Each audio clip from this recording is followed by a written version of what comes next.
Fifers arriving. Welcome to the Fifers DD991 podcast. I'm Rocky, that's Gilly, Thumb for Actual, and Mick Foist. It's episode 137, and we're talking about whatever we want. Who would like to begin? Well, I got a good one to lead off, man. We got ourselves a genuine Florida man story. Oh, good. I was going to just say how Thumper say how good those fucking big old brats was in his mouth. They're patty. They're patty. You're stupid, dude. Man accused of sexual performances with a vacuum at Florida resort, authorities say. Yep.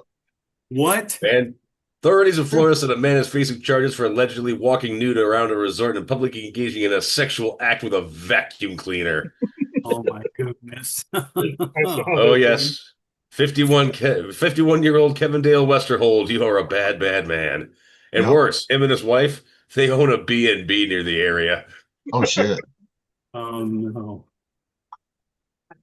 Oh, boy. Well, I mean, I think Thumper's the most experienced one out of all of us for this sort of thing. Did you cross over into the sex with machinery threshold or what? No, not once. Well, not vacuums.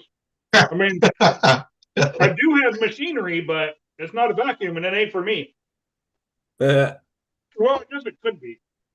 I mean, who would want to stick their dick in a vacuum cleaner and let it on suction? Come on now. I mean, who the fuck would do that?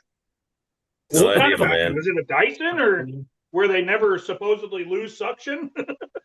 I don't really think it matters what the brand name is. That's like saying, he screwed an animal. Well, was it a horse or a llama? Who cares? He fucking screwed an animal. Actually, it does matter on the horses. It does. Well, whether you need a stool or not?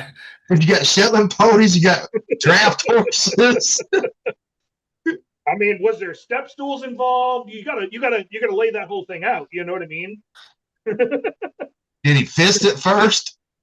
I want to know what kind of brand it was. Like, was it like a high end? Like, he got a good one that doesn't lose suction, or was this one that the minute he was walking around with it, so I can't imagine it was very heavy or very sturdy. Yeah, pull that article up again, please. Yeah, I want to see it. I'm curious now, see what it does say about if it's a brand name. My question is why was he at the hotel? Like, was it because he was renting out his Airbnb, maybe? And was his wife there?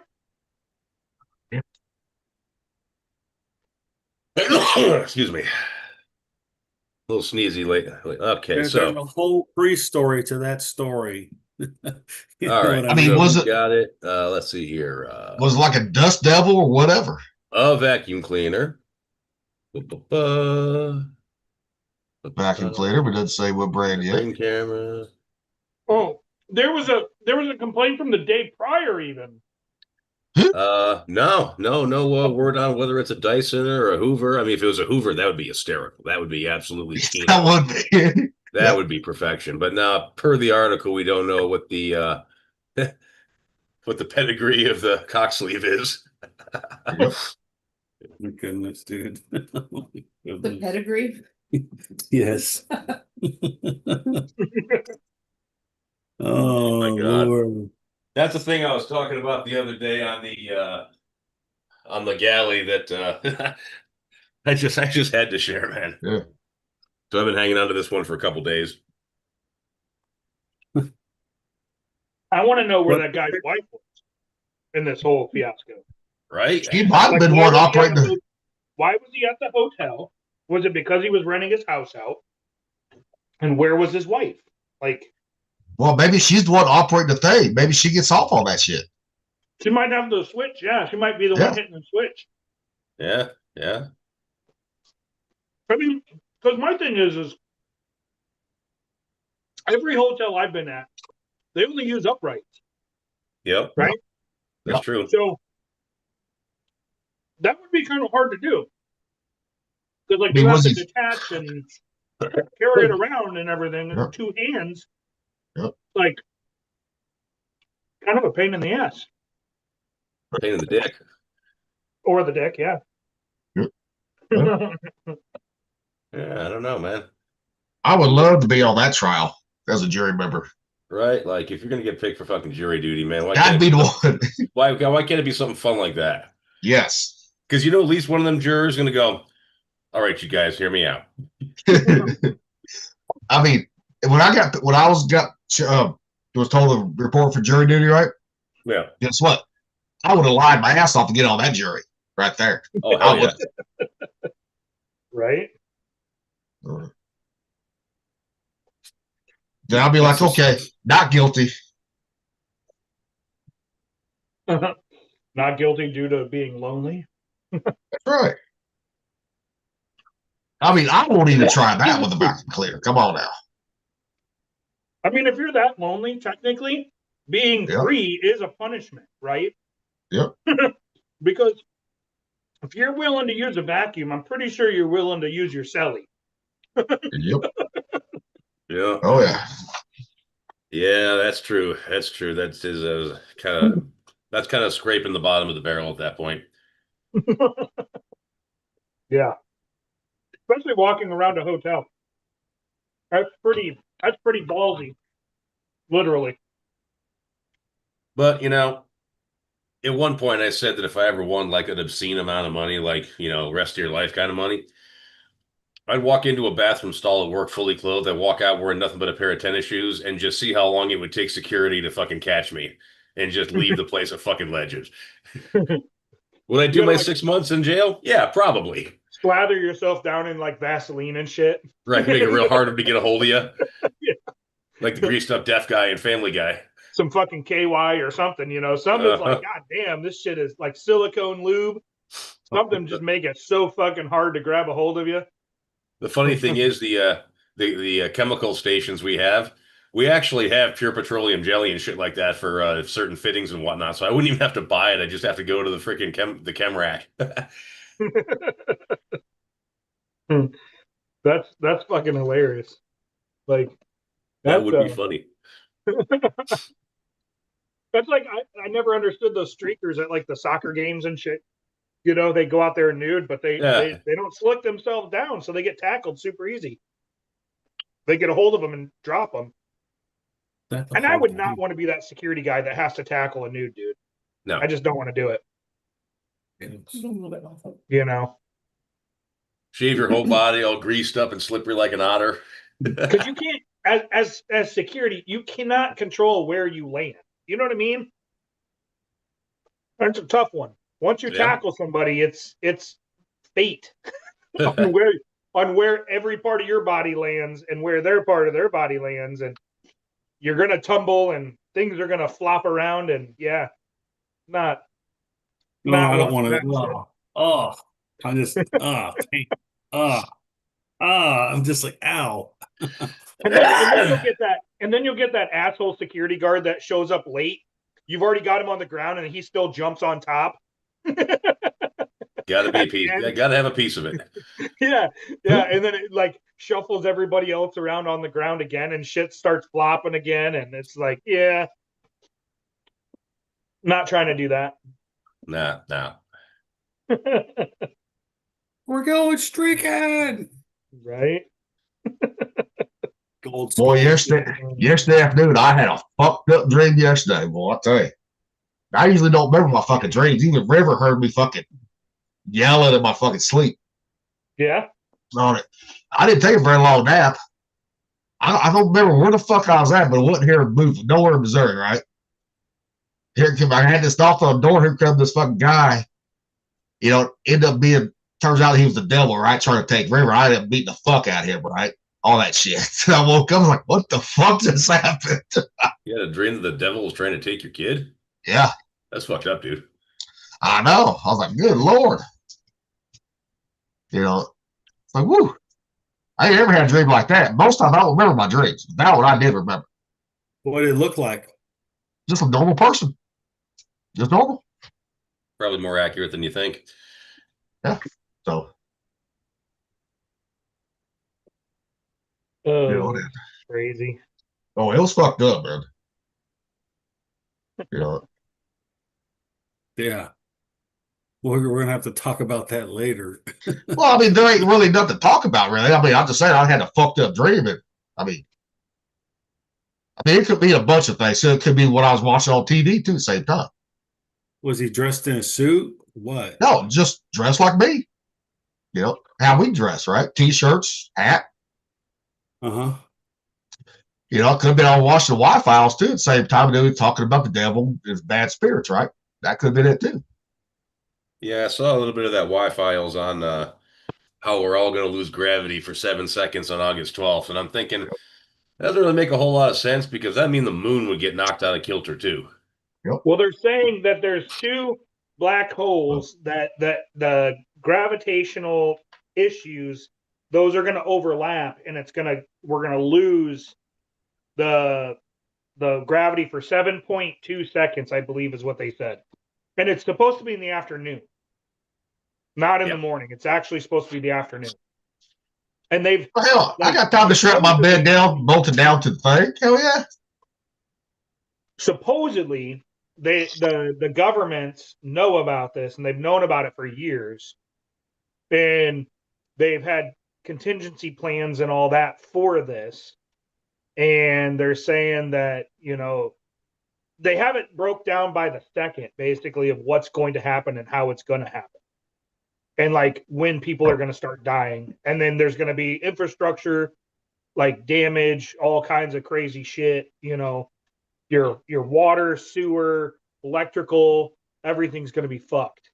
You know what? The Three Gorges Dam in China, that's a gravity dam. That's held in place by weight.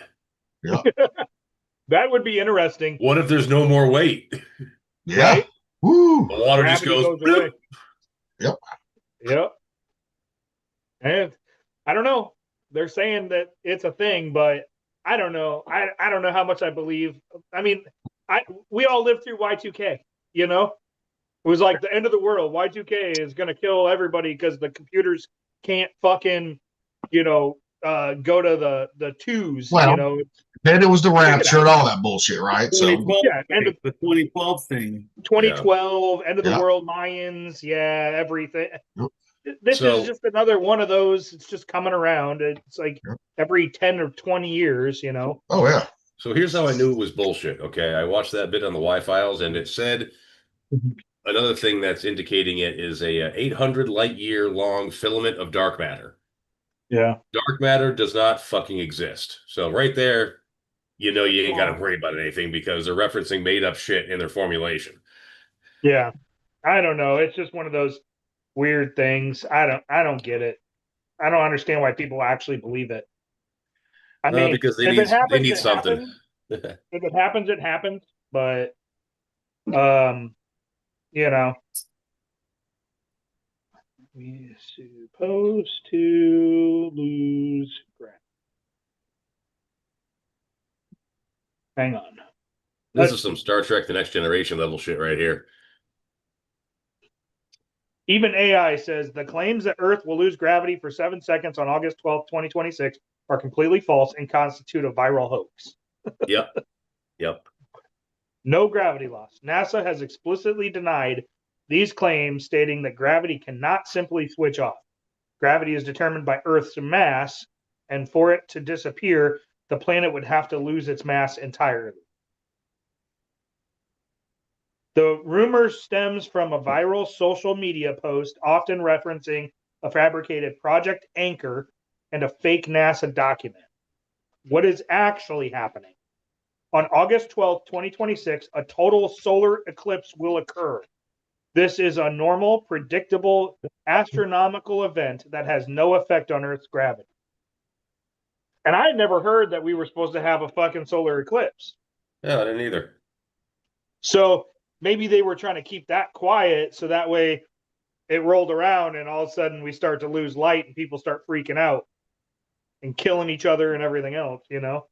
Like that guy that burned all those tires on top of that mountain. No secret project. NASA has confirmed there is no such thing as a Project Anchor or any secret preparations for a second loss of gravity. So, yeah. Doofus.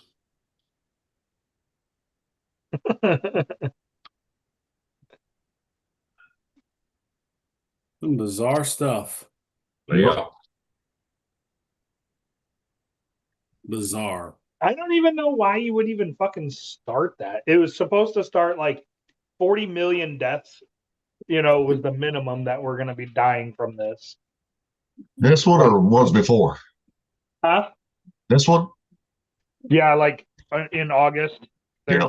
they're trying to say that there is going to start like 40 million deaths was the low end. It was like 40 to 60 million.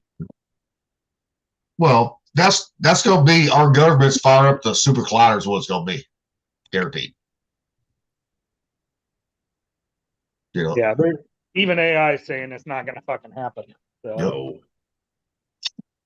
And I don't believe that shit. Like, me, I don't believe a lot of that shit. Well, considering that it's never happened in human history, it doesn't seem real likely to happen now. Right? I mean, a lot of shit has happened, and we've recorded some really unusual shit. The Chinese in like 1000 AD, they documented what they're pretty sure is the supernova that made the Crab Nebula. Like, they've documented cataclysmic shit in the sky, but nothing on a par of what we're talking about here. Yeah. I just think it's interesting that there is supposed to be an actual solar eclipse, and I didn't even know about that. Yeah. Well, like you said, eclipses are highly predictable. Yeah. Calculate them out to the next 10,000 years if you want. Pretty much. The cosmos, it kind of tends to run like clockwork.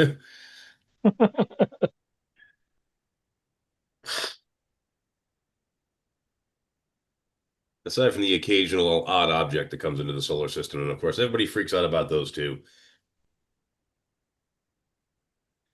I remember people are Yeah. still talking about Three Eye Atlas or whatever the heck that is. Yeah.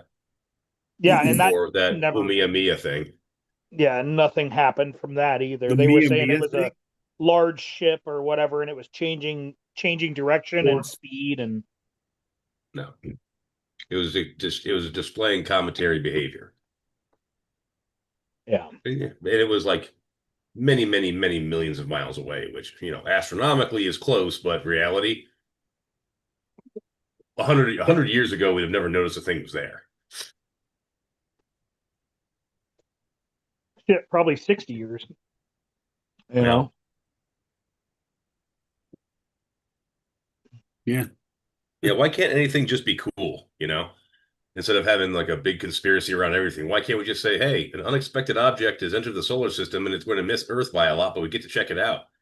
That's pretty cool. Like, why does everything have to be a doomsday fucking scenario? I don't know. What was that thing that when the people created Crisis, never let a crisis go to waste? Yeah, yeah. Pretty much. Problem, right? Crisis solution, problem, crisis solution, or whatever it is. I forget what they do. Yep. Same playbook every time. I don't think people are catching on yet. They get distracted really, really, really easy. Yeah, and it's so crazy how easy humans can be redirected. Yep. It's so easy to redirect an entire society. It is And the so thing is, with the lax educational standards and the shortening attention span, it takes less and less to convince normal people of stupid shit. yeah. Yeah. That's the scary part.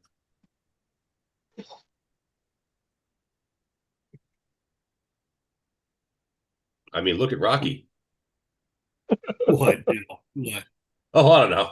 I just figured I'd include you. I didn't do anything. I know you didn't have to. Sometimes just sitting there is sufficient. Yeah. Okay. Whatever, dude. I'm just throwing shit at Rocky and seeing what sticks. Nothing. Nothing. It'll just. I've got the jelly on me. It'll just slide off. Oh, okay. All right. He hacks me. You weirdo. All right. Yeah, I know.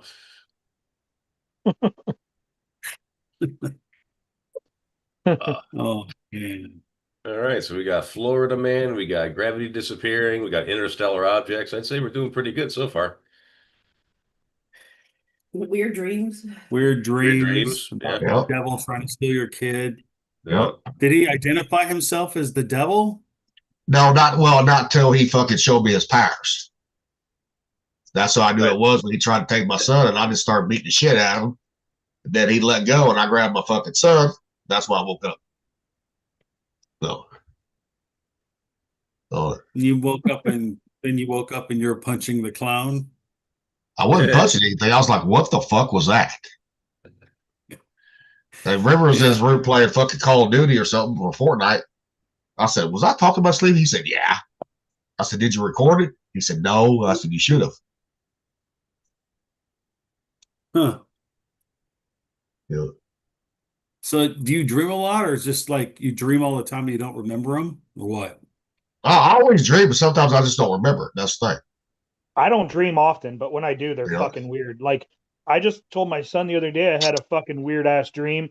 It was a nightmare, and I woke up and I was like, "Fuck!"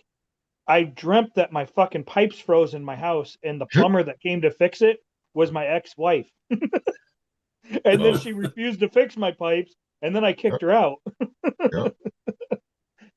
That's a nightmare to me. That's a fucking nightmare, dude. That's worse than my war dreams. Because she got back in my house. I mean, no, I have. It's fairly straightforward. Now I have fucking watched MASH, right? In King of the Hill. I dreamt I was in King of the Hill and in MASH. I have done that. Well, you do start to talk How like the that. hell does that Boomhauer guy. mashup work? Yeah.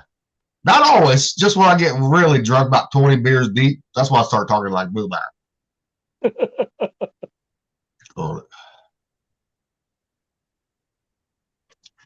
How does he sound like?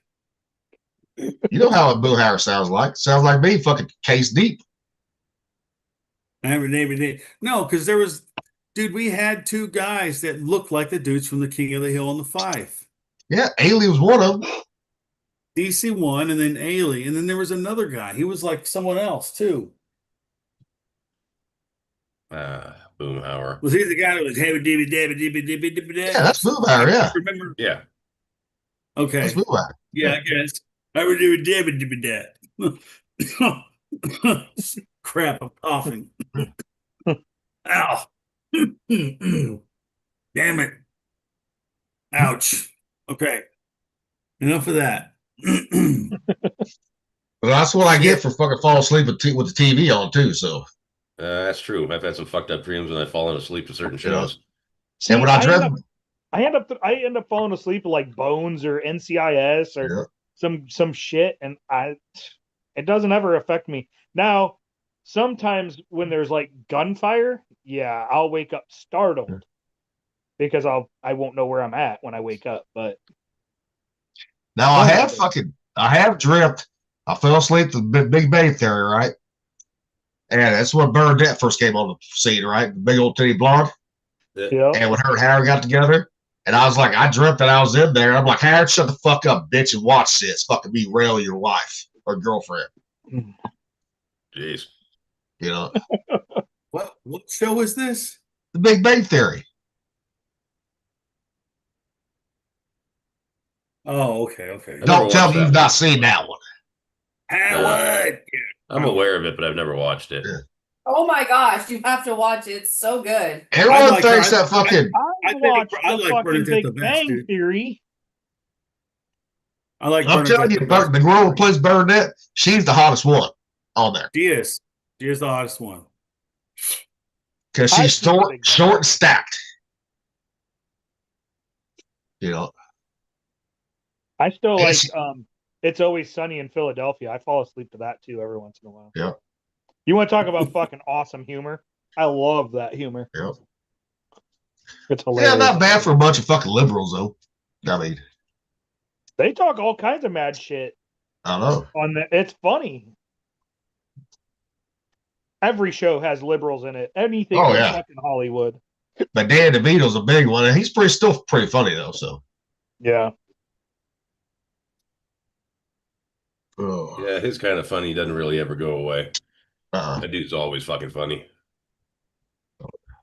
You like those. I don't know. Do you call them gifts or memes where it has him as the penguin and this is what you're looking at humping you and it's him Yeah. doing the whatever?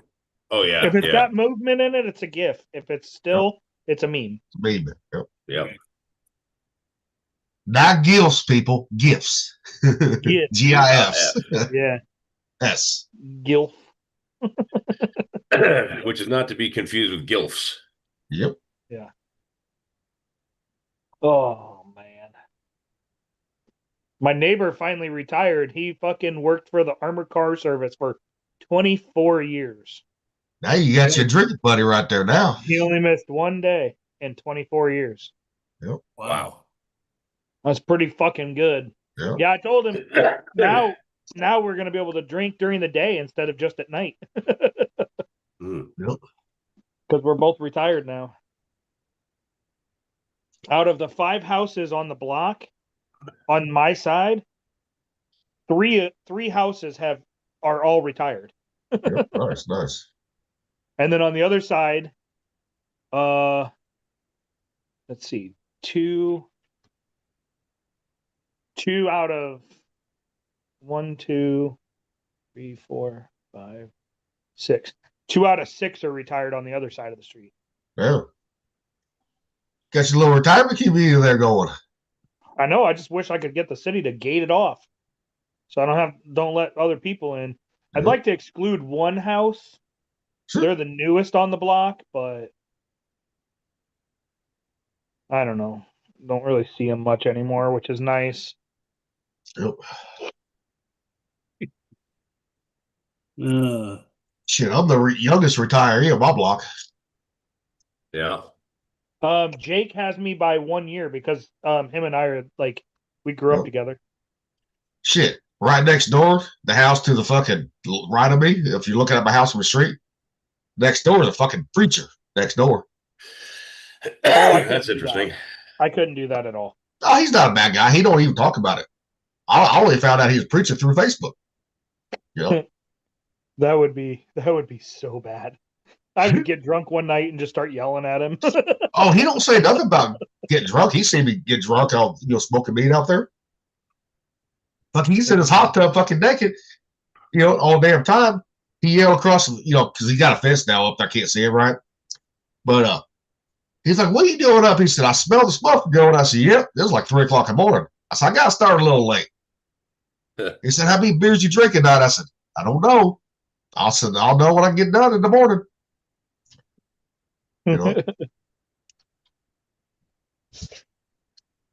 No, he's pretty cool about the drinking and all that shit. Well, you don't cause no problems. Why would he care? Yeah. And I will say, though, he's the only one on the block that actually has offered to help me out, too. That's the one during the summertime. He mows my front yard because he wants it cut the same way his is cut. I'm like, okay. But he knows, he knows it bothers me, to do all that in one day. So even though it's not a lot, but it still bothers me. Well, just because he's a preacher don't mean he's preachy. I mean, he's not. You would never think he was a preacher. You would. Yeah, I had a pastor back in New York church I went to, and he worked in EMS. He worked in, he was an ambulance medic, volunteer. And it was probably at least a year he was on the squad, and he never brought up, he never mentioned it. And Thumper, you know how fucking EMTs talk when shit's getting hot, right? Oh, yeah. And he didn't lecture him, didn't care, whatever, didn't say, I don't want to hear that, blah, blah, blah. And then, like, when it came out, like, 12, 18 months later that he was a pastor of a church, they're like, "Oh my God, I am so sorry about the language." He's like, "Dude, whatever, man." Yeah, he didn't break no one's balls. No. And those are the pastors I like, right? The ones that don't break people's balls, right there. Well, they know you're not going to fucking get anyone to your side by being a preachy asshole. Preaching's for in church. Yeah. For the people that want to be preached to. If you don't want to be preached to, preaching to them ain't going to do what you intended to do. Yep. Anyone with half a brain knows that. Yeah, this guy, he's in his fucking 70s and he fucking still volunteers at the VA hospital every Thursday. Yeah. Yeah.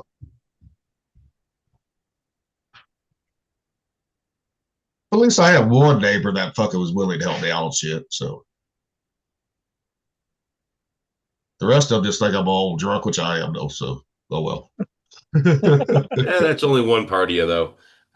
Yeah, I don't bother them. They don't bother me. That's the way I like it, too. You know? That's what it's fucking supposed to be. Yep. Well, except one of these neighbors across the road, she got this little Shih Tzu, right? Loves chasing kids up and down the fucking road, too. There's one kid lives down the street, right? This kid like a teenager, right? But he's this guy. I said, kick the shit out of that damn dog. Because that kid came in my yard. He said, can I come through your yard? I said, yeah.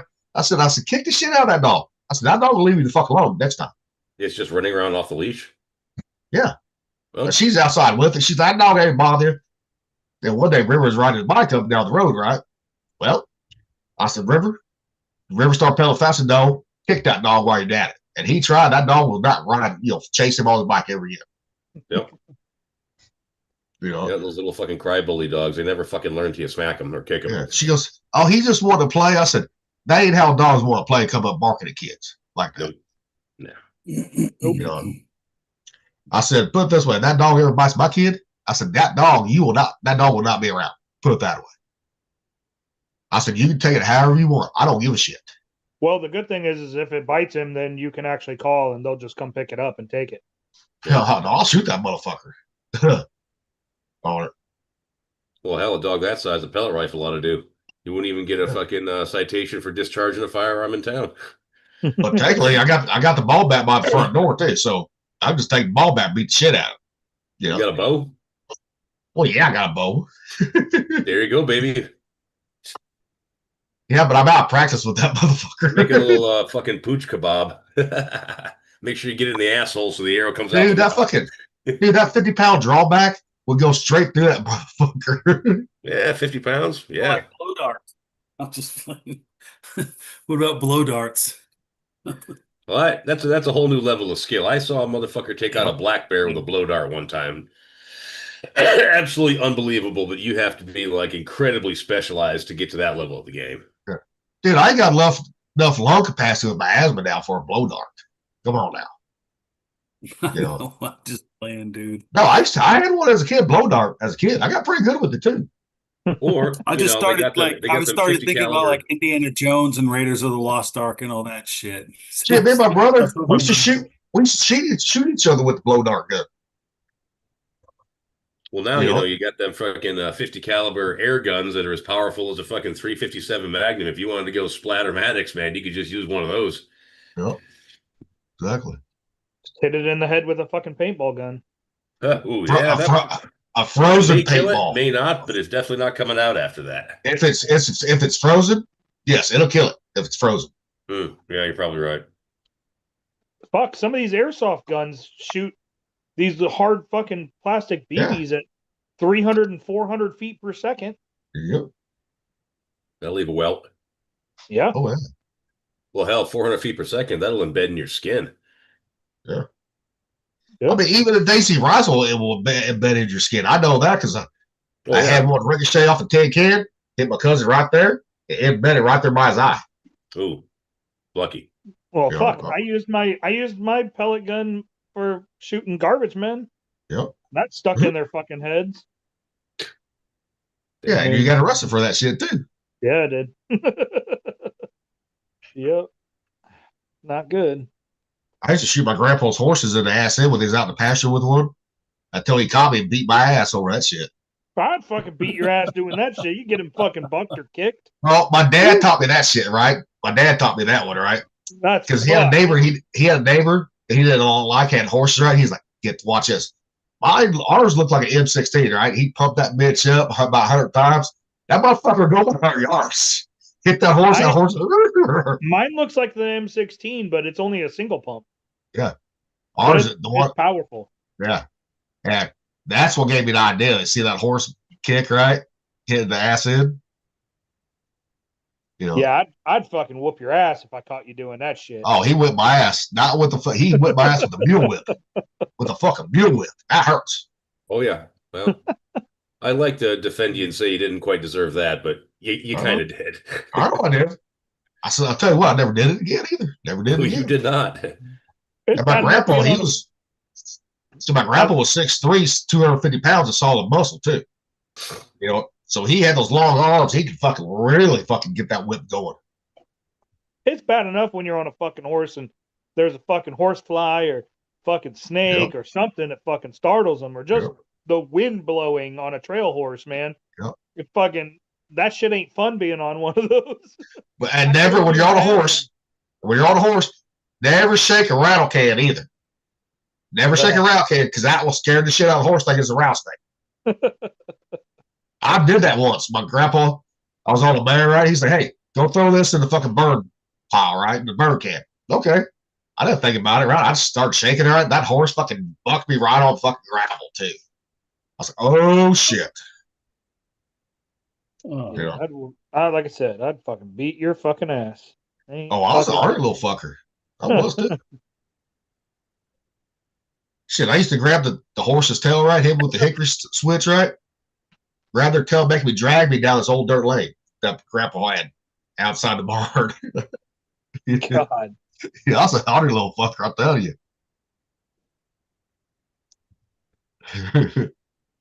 And River, he's just like me on that shit. So he's actually twice as bad as I was. Yes, fate's revenge for you being you. More of you. Except for he's not as stocky as I was. He's more lean, but still the same strength. So that's actually a little more dangerous right there. He's got that. Because he's actually, yeah, he's actually got quicker hands than I did at that age too. So. Yeah, I was at a disadvantage when I was a kid. Even up into my teen years, my dad was both stronger and quicker than me. It's a bad combination. You're trying to get away with shit. Yep. that was my dad. No.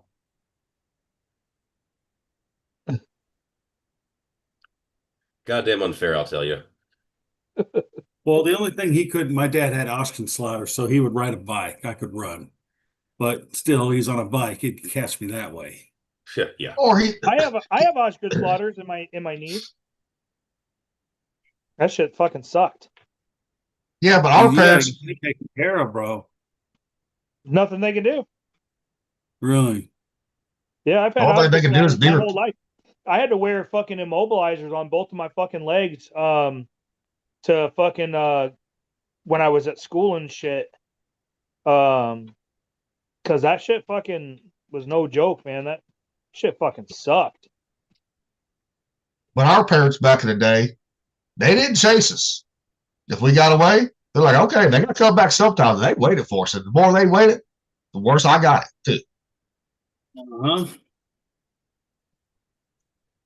No, the worst was go sit in your room and wait for your father. Think about what you did. See, I was more scared of Mom than I was Dad. Dad was the yeller. Mom was not. You know, They both yelled and hit, but my dad hit harder. my dad didn't whip us ever because he got beat up. I mean, Dad really got beat as a kid. I mean, his was like borderline abuse. So he refused to do it. He would just yell at us. Now, Mom, on the other hand, she'd smack the shit out of you. You know, especially if you called her a bitch. Ooh, don't ever do that. I did that one time. I said, Boston, quit being a bitch. And she smacked the shit out of me. You know? Oh, don't make me laugh. Okay. Stupid ass. You stupid ass. Oh. And then when you learn to block it right, guess what? She come with the other hand even harder. You know. My mom broke a lot of wooden spoons on me. Yeah. I mean, like I told you guys before, my mom hit me with the edge of one, you know. Yep. She fucking, I moved and she hit me with the fucking edge of the fucking spoon. Not the fucking flat part, but, and yeah, that shit fucking, woo-wee. So when I broke that dustpan out when you got pink bellied, that brought back some old trauma memories, didn't it? Right? No shit. You got pink bellied with a dustpan? A metal dustpan. Motherfucker. Down in combat systems, we always used our hands. Oh no, I wasn't using my hands on him. Fuck that. I was like, nope. I'm gonna have the middle just about it. I was like, perfect, right there. And I slicing his belly too. Ooh. Oh, Yep, I was bleeding like a motherfucker. Yep. I'll tell you one thing. He did rat me out though when he went to sick bay. So Nope. Nope. I don't remember that. oh, I do. I was like, oh fuck, I am so fucked now. No, You know, I took care of you. I wasn't gonna fucking let you get in trouble. so I'm thinking, I was like, oh fuck, I'm gonna get busted down. I was like, motherfucker. For that one, I would have got busted down, guaranteed. And I would have deserved it too. I would have deserved it. I always, it's funny because like I always I always looked at it as, if you Yep. didn't get pink bellied, Yep. you weren't liked. People didn't fucking want you around, Yeah. I think Belly was twisted It's a rite of confirmation passage. that you were one of the guys. Yeah, it's a rite of passage, Yeah. Yeah. Yeah, Well, but they I said it took was- a little too far with the metal dustpan. I did. Oh, it's Yeah. called Some hay. people take tacking on a crow a little too far. I mean, we've seen that too. Oh, I've had Boswell fucking embedded the metal crows right in my toilet poles. I was like, oh. Yep. Yeah, my arm just got wrapped around a fucking pole. I had that too, but fucking Boswell, he's cracked toilet. Then he was the first one to fucking on the fucking crow right there on the arm, right? Dude, my arm was black and fucking blue for a while. What was the name of that BM1 crusty fucker with the blonde mustache? Oh fuck. Which one was? Oh, he was a second class, wasn't he? No, he was a BM1. He was. Was he his- being one? Yeah, he was like in his late 40s. He was older. You're thinking of Hunt that was BM2 that made BM1. This is before Hunt made BM1. Oh yeah, I think it Oh. was Hunt. But yeah, I'm out there smoking on the fucking fantail, and BM1 kind of shuffles up with his smoky cocks and eyebrow, says, "Is that crow new?" I'm like, yeah. He's like, "Come here." Drags me into Bosun 3. And they all had a fucking go at the arm. That So shit I just was didn't get so about the dope. engineers. I got about topsiders too. I was like, motherfucker. Oh, dude, once you get your crow on, man, it's fucking free. Oh, yeah. It's free Oh, yeah. for all, man. And divisions don't fucking matter at that point. I know. Especially when you're in Japan, as tight crew who was in Japan too. You know. And now the ones that just got on board, right? Did not fuck with me. You know, the new topsiders didn't fuck with me. But the old ones that been in Japan with us, oh, they did too. Yeah. You know. Especially Yeah. fucking Whitney. Whitney, that fucking packs a little punch too. Well, he's Irish. Of course he does. Yeah. I mean, you look at it 'cause he's tall and lanky, right? But that motherfucker, he got a little punch on him. Who are some of the best knockout artists in the UFC? And tall, lanky Yeah. fuckers. Fucking Well, Max except for- Holloway, like Max Holloway. You know what? A little Yeah. skinny fucker, but you know what? Got a fucking iron for a fist. Except for McGregor now, he's a little bitch now. Yeah, he's changed a bit over the years. Dude, I quit watching like boxing because boxing ain't boxing no more. Just They don't go at I it no never more. liked boxing compared to UFC. So they should fucking deduct points for hugging like way earlier than they do in boxing. Yeah, If they start that's why I deducting don't points watch for it, 'cause- fucking hugging, man, it start being boxing again. Because the heavyweights, they used to throw fucking punches, a lot of punches. Yeah. You know, Like last time I checked, there's no clinching in boxing. Okay. Nope. You save that shit for MMA and Muay Thai. yep. Did you see the meme of that fucking black guy that got his toupee knocked off? Yeah, that shit was funny, man. Who the fuck walks into a fucking fight with a toupee? Yeah. Wasn't that last night's fight? I don't know when it was, but I've seen the memes. It was like yesterday or the day before, but yeah, that was funny. Oh boy, got the fucking hair knocked off of him.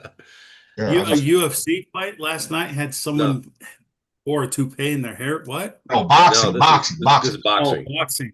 Okay. Day or two ago, boxing match. Oh man. Well, I've watched the last 2 UFCs on Paramount Plus because I've got Paramount Plus anyway, so I've been watching the fights.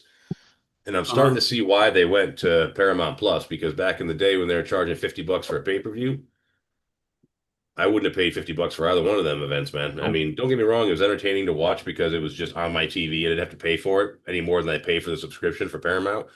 Yep. But if I paid 50 for either of those events, I'd have come away angry. That's why I don't do it. And the That's why I heavyweight don't division do it. right now is fucking garbage, dude. It's a whole bunch of fat asses that can't fucking breathe. Like there are no Brock Lesnar's, man. There are no freaking Frank Mears. Like all those freaking really explosive strong dudes, like they're gone. Chuck Liddell. Oh, he was light heavyweight. I'm talking about heavyweight division. Oh, heavyweights, yeah. But heavyweight division right now is just a bunch of Ken- fat slobs that can't Ken fucking move, Shamrock. can't fucking breathe, and can't fucking fight. Fucking Shamrock and fucking well, even but even back then, some of them were they looked out of shape as fuck, but they had heavy ass hands and they could kick. Well, and the thing know? is, even Big Country Roy Nelson, he had a big old fat gut, but the dude was still fucking athletic. He could fucking get across the octagon like that, and one punch was good enough to knock you out if you weren't careful. Like he was still a dynamic fighter. He had good jiu-jitsu, good stamina for a fat guy. Like he was actually exciting to watch, man. These last two heavyweight fights, just garbage. I haven't watched a lot of them lately. I used to be heavily into MMA. But How about that? it's not anymore. I just haven't. The game changed around 2011, 2012, and it just kind of hasn't been the same since. Yeah. Like once that, golden era, once all the golden era guys started retiring, the guys that are coming in to replace them have been getting steadily worse and worse as the years go on to where, I mean, don't get me wrong, it's fun to watch, but it's not like it used to be. Yeah, I don't know. There's a lot of issues I have with it. It's just, I don't know. The last one I actually watched was the one where Holly Holm knocked out Ronda Rousey with a kick. That was like 10 years ago. Yeah, like that was the last time I actually watched one. The last time So I paid I for like one on pay-per-view was back when Anderson Silva fought Damian Maia. And instead of putting him away in the first fucking round like he could have, Anderson Silva danced around and fucking taunted the guy for 5 rounds and got a decision. And after that, I was done. I hadn't paid for a single UFC since because I thought Dana White was actually going to fire Anderson Silva over that because it was such blatant disrespect to everybody, but he didn't. And after he didn't fire him, like, that's it. I'm not paying for this shit anymore. If I'm at Buffalo Wild Wings and it's on, cool, but you're not getting any more of my money. Yeah, I never have paid for a fucking fight. I'm like, fuck all that. Yeah. I mean, I did a long time ago, but yeah, it's been probably fucking 20 years since I paid for a fucking fight. I mean, I understand if it's a fight, anything can happen, but man, you got to try your best to make it worth what people are paying.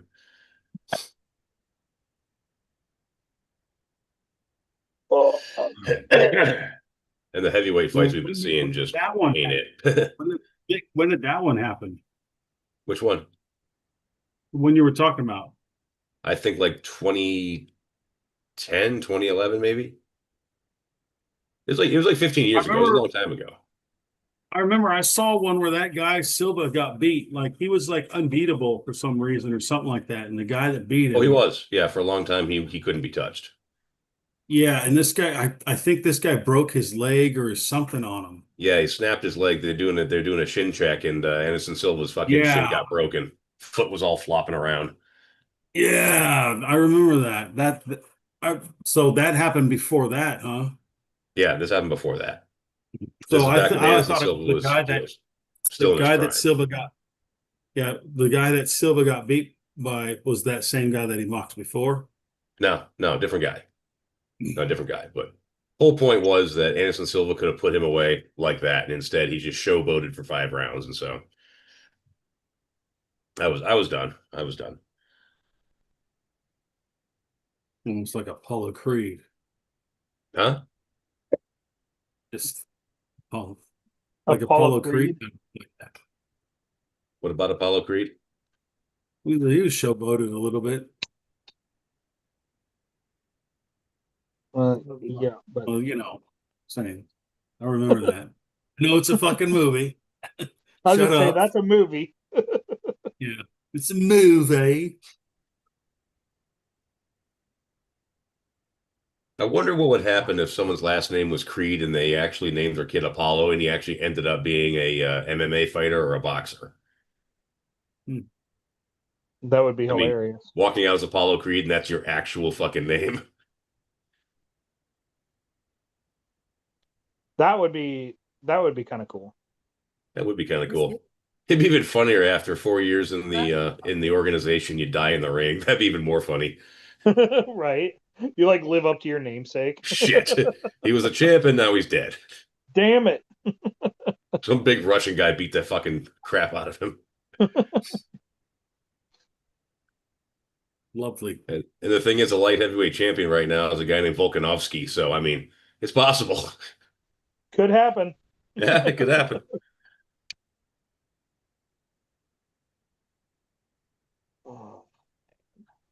So you watched the fight last night?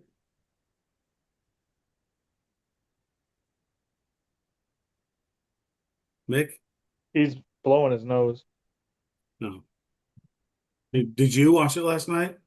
I didn't watch anything, no. I was at the ice races, like the motorcycle and quads. That's cool. No, what were you asking, Rocky? Did you watch the fights last night? Yeah. I remember seeing the guy that was like 6'7" fighting that other dude that was fat. Yeah. That Both was their a last name started with a T. pretty disappointing fight. They were both gassed. They had like one round worth of energy, and it went to 3 rounds, but they were gassed at going into the second round. Like everything was at half speed. They're both out of shape. It's just, yeah. Like I said, the heavyweight division is just fucking sucking right now. Wish Tom Aspinall would fucking heal up already. He's got he had a really bad eye poke, and so he had surgery on his eye. So he's a champion right now, but he's out for a little while. So like, there's really not much going on in heavyweight. Dang. I think if Gilly got fat and walked in there, he could probably make something happen. I'm too fucking short. Fuck. Well, you have to gain a lot of weight. I know. I mean, dude, I'd be like Butterbean in a way, just a shorter Butterbean. I would be. No, actually, to qualify for heavyweight, you only have to get to 225, dude. You can get to Okay. I remember. You remember watching him beat the shit out of Johnny Knoxville? Oh, yeah. Yeah. Butterbean had a fight. He could throw a punch. That motherfucker's a puncher. Well, he was he was a champion, the heavyweight champion for a little while. Yeah. Everybody fucking slept on him until they got fucking hit. Because the rest of them motherfucker can't even fucking tie his own shoes now. Yep. Because everybody wanted to fucking fight him, and he suffered so many fucking hits. He had CTEs. Yep. Well, he can get around now because Josh Moonshotter on the show, right? We had that bad wreck, right? Yeah. Butterbean they're buddies. Butterbean helped him get walking again. When the doctor said there was no way possible.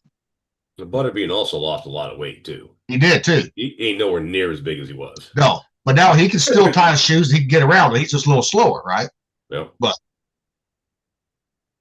But he went into MMA after fucking boxing. That was the craziest thing because the Japanese, they love spectacle. Yep. They'll have people, the Japanese, man, they'll have people fighting just because they're freaks, like what was his name? That giant fucking black guy that never seemed to win. He was in The Longest Yard. Oh, I know he's talking about the big motherfucker, played the big dumbass. Big motherfucker. The Japanese dudes, they love guys like that in the ring. And so Butterbean, he went and fought MMA for a while because he was such a fucking spectacle. Japs loved him. Ooh. I'll tell you So this. he moved out there and did that stuff out there. Yeah. He was doing the Asian circuit there for a little while. I mean, he won his fair share too. I mean, it wasn't like he was just a freak out there getting pummeled, like some people. Like he was a champion, And if he got you on your back, dude, you were fucked. There ain't no way you were getting Butterbean off of you. He weighed like 250, 200, almost 300 pounds. No, he was 3+. 3+, okay. Yeah, no, he was a big guy. He could have never fought. I know he's UFC, big, but I didn't know how big he was though. So yeah, 265 is the cap for UFC, and I don't think he could have ever dieted down to that. Yep. I think 2 months. Probably not. No, babe. I'll be back in a second. I'll tell you this, boys. If y'all get Virgo like me, don't ever take a piss while you got Virgo going. Do not. Oh, you got what? Piss everywhere. Don't ever take a piss. No, I was sitting down. I had hold on to the fucking door. Oh man. You got what? I was like, Vertigo. Damn. so I said, if y'all ever get Virgo, even pissing sitting down with that everything spinning, dude, that sucked. I had to hold on to the fucking door. You know, That sucks. no shit. That's why I'm already drinking beer already. Trying to calm everything down. Sad that you gotta drink beer for have it calm down. Yeah. Yes. Well, see, the gummies, even the fucking weed doesn't calm it down. It just takes away my anxiety. It's all the weed does, you know. Which is a good thing because when Virgo gets going, guess what? My anxiety gets going too. When I start talking fast, right? Uh-huh. That's my anxiety going because with the vertigo too. You know. Yeah, I That got sucks. vertigo once or twice, and that shit ain't fun. I just wish mine would go away. To be honest with you, I do. Well, You yeah. know? Not knowing which way is up is a scary fucking thing. Yeah. And even then, that's why I said earlier, lifting weights while it's going fucking sucks. You know. But luckily, I got my arms in. I just didn't get a lot of my shoulders or back in, which is fine. At least I got my arms in. Fuck it. You know. Good. Yeah. Woo. Well, I would That's figure with vertigo, you want to stick to machines. That way they do the stabilizing for you. Well, you do, but I still got the Bowflex, the dumbbells, right? For the arms, right? For the arms and all that. So, Yeah, I've used Well- those before. Those things are pretty cool. oh yeah, dude, I got mine goes up to mine. I can dial mine up to 100 pounds each one. Yeah, you don't need more than that. No, I mean I don't even get past fucking. I just use them for the arms, right? You know, I don't get past 20 when I do 2 sets of 20. That's it. Now you got yours on the pedestal there. Mine has a pedestal, but I don't have all the. It's not. I don't have the stand for it, right? Oh, okay. I still don't have the stand for it. Mine sits on the floor, right? Yeah. But then you got to put it in there. If you want, now you got to have it dialed in just right. You know. Yeah. Yeah, my buddy I was working out with for a little while, he had a home garage set up, and he had the Bowflex weights that had the pedestals there were like waist height. It was pretty handy. Oh yeah. I mean, I said I didn't want to get that because that was like $750. Just both dumbbells up to 100 pounds was $500. Yeah. And the Bowflex machine I bought, I didn't buy the most expensive one. I just bought the cheapest ones. That was still $1,700. Yeah, well, yeah. But at least I have it here. I got a couch downstairs, right? If it gets going, right? I can lay down on the couch. So that's what I'll be doing when you see me get up. I'm going down back in the bedroom, laying down, do my exercises like what therapy taught me, right? You know, lay flat, then cock your head to the left and cock your head to the right, you know, for a little bit. Try to calm it down. Yeah. Well, exercise will never not be good for you. So No, that's the thing. That's why I quit lifting weights with that in my neck too. You know, Yep. But now you got the shit in your house, man. That's perfect. Starting feeling a little woozy. Yep. Go sit down. I'll tell you one thing, that Bowflex, I was skeptical about it, right? You know, the resistance, right? Yeah. Dude, that thing, that shit works. I was like, okay. Well, 90% of these fucking workout equipment now, dude, they do exactly what they're designed to do. It's just that people get fucking lazy and they quit. You know, the exercise machine itself works just fine. I mean, I was always the freeway guy, right? I always was. You know. There's a little bit. That's like when I lived out in the country. Before I got diagnosed, everything doctors told me when I fell off that bike in the gym, stationary bike. You know, by winter time, right? I had chopped wood. I was getting dizzy chopping wood. I was like, fuck, I'm going to buy me a log splitter. That was the best thing I heard about was a log splitter, I'm telling you. You know, because I didn't get dizzy doing that. Now I would if I did a lot of, did like a whole quart. Split a whole quart of wood. Because that bended up there like that, right? But I just had to do it close enough to the house. I didn't have to move it very far. Put it that way. Full cord's a lot of work, whether you got a fucking splitter or not. And I had my wood fucking shipped in, brought to me, because I had to quit cutting wood. And my buddy at the power plant, he had us all these fucking big old oaks that he was clear cutting Yeah. from his property, to build his house. Dude, he hooked me up. Fucking, he drove 50 miles, $50 a quart, right there. Of oak, Stop. Quart, yes, dude. yeah, Big split of oak will fucking burn forever. yep. And he hooks my dad up to this day with wood, same price. You know, Jeez, yeah. that's cheap. Chinese? That's not. And he would bring you green. If you asked for greenwood, he'd bring a load of greenwood. If you asked for drywood, seasoned wood, he'd bring a seasoned wood every time. Hmm. You know, Yeah, and we were burning wood as a kid. We were kind of lucky because native to our region is both, elm and maple and oak Yep. and such, but also, Yep. spruce and cedar and pine. So we could get a good blend of both for, getting it going and then keeping it going, yeah, but cedar, you didn't want to really burn that because all the sparks and all that shit.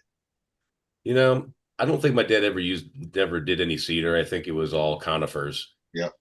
But like cedar, if you put that, because that sparks, and that's to me, I always use that for outside, right, in the fire pit. But it burns good. It does. I was like growing up, Dad cut wood, right? But we had properties we could cut on, right? And then Dad, when he was the bridge foreman on the county, build bridges. Guess what? Every fucking tree they took down, right? Build that bridge. Dad got to keep the wood out of it because Dad talked to the landowners. They said, yeah. So we was cutting up big. We didn't have to cut wood for 10 years. We still did, too.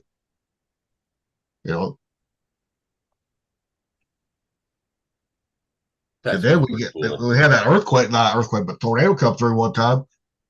I was at the power plant. I still live with Bob Dad's while I was building my house. Fucking Dad goes, hey, he said, get the Chevy, the one I rebuilt before I rebuilt it, right? Redone it. He said, bring it out to where I'm at. Because they was cutting up the roads, all the trees, right?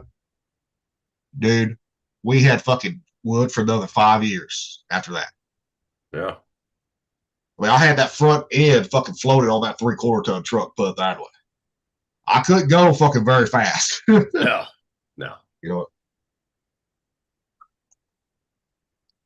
Yep, no stranger to that world at all. Yep. And it's a wood stove is such a nice dry heat too. I know. I wish I still had. I mean, I wish I had one in this house. Yeah, me too. I don't have a fireplace or a wood stove in this house, and yeah, tell you what, that baseboard heating, man, it works okay, but like in the main room, it gets pretty cold, and I would love to have just a little wood stove there just to throw a little heat. I miss having a wood stove and a fireplace. We've had growing up, we had wood stoves and fireplaces in pretty much every house, and so much fucking nicer. I love it because I just like the smell too. That too. That little bit of fire smell. To me, I love that smell. My ex hated it. I love it. She absolutely hated the smell of fire. Well, and plus, too, look at it too. If your power goes out, right? If you have an ice storm, your power goes out, right? Guess what? You can still cook on top of that motherfucker. Yeah, I know. You got heat. Your pipes are freezing too. And look at the people in Tennessee right now, right? Look at people at Tennessee. I bet every one of those motherfuckers wish they had an old wood stove right now. Everyone. Oh. Mm-hmm. Well, like when shit got too dry too, my mother got a big old kettle full of water. Yep. She just stick it right on top of the wood stove, and that would be your humidifier. Oh, Yep. I always did. I had Dutch oven set on top of mine, right? Yep. Every time. Yep. All winter long.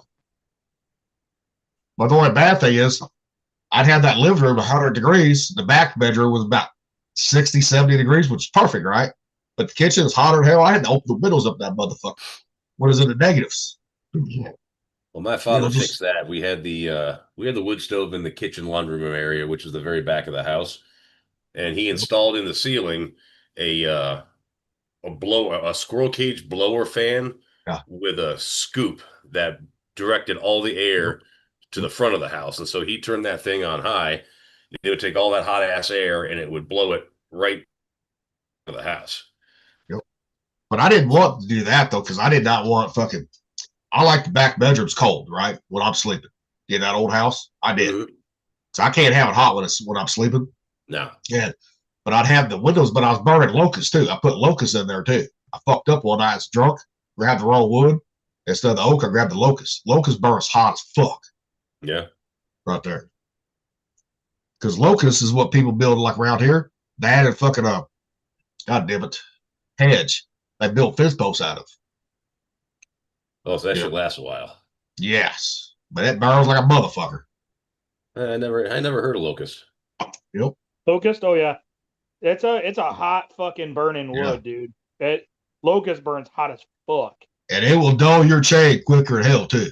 Yeah, So it's like ironwood. Yes, but it's not as hard as hedge. Hedge throws sparks when you cut that motherfucker. Yeah, I think upstate New York we have a tree called hawthorn. Yep. And hawthorn is also like unbelievably chainsaw destroyingly hard. Yeah. Yep. Yep. You know, I mean, I miss burning wood though, because I mean, I had enough for live fire and everything, man. So Burning wood's the best, man. I got a buddy that just put a wood stove in his house when he did his remodel, and I walked in there to get some eggs from him, and like Thumper was saying, man, the place just smelled faintly of smoke, and it was like, this is what a fucking kitchen should smell like. it's nostalgic, you know. It's like it's like what. So like when I think about it, and this is weird. I know a lot of people don't fucking think the way I think. I imagine this being the prairie, and you would catch that whiff of fire, and you would know you were close to a house, you know, and like the towns all had the same smell. It was the fucking wood, you know, and like didn't matter what time of year, there was always a fire going. And to me, you know, that's fucking life. That's food, that's water, that's heat, that's sanitizing, that's everything. You know what I mean? And like that is life. And so you're not like crazy. You ain't crazy at all, dude. No way. I mean, you all know I grew up in the Erie Canal Village, you know, older than the Civil War. And every single house in my town, pretty much, that wasn't a newer build, had either a fireplace, a wood burning stove, or something like my buddy's house. He had a wood burning furnace, like the actual furnace was wood burning. Yeah. And past about September, man, you couldn't walk down the street without smelling smoke. Yeah. I love that.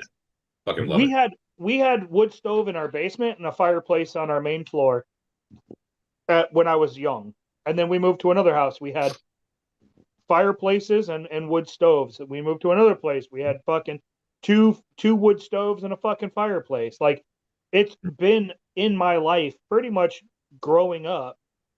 And so like, you know, that to me, that is nostalgic. It transports me back to days when I wasn't even alive. Like I said, the prairie days or moving westward or fucking even before that, you know, and those are the years that I wanted to live in. Well, I think there's a certain ancestral memory that human beings have toward the smell of smoke. Yeah. 7, 8. You know, I think as a species, we just know what it means. We know if we smell smoke, it's either danger or it is a warm room and a pot of food. Yep. It all depends on the context too. You know, if you're in the middle of the woods hunting and you smell smoke, that's danger. Well, unless people's fucking camping or something like that. I'm talking out in the woods, 5 miles in hunting for elk. Well, I know people that they still go deer hunt like that, right? They'll set up deer camp away from everybody, right? You know, and they got those big old fucking Packer tents, right? I'm gonna get one that has the wood stove in the motherfucker. Yep, I'm gonna get one. Yeah. I'm gonna get a canvas Packer tent, and I'm gonna get a fucking wood stove with it. Yep. Yep. Well, I see people making wood stoves out of fucking 50 caliber ammo cans. Yeah. Yeah. No, I want an actual wood stove. Yeah, those are more like outdoor shit right there. You know, and those motherfuckers, they'll burn out quick too.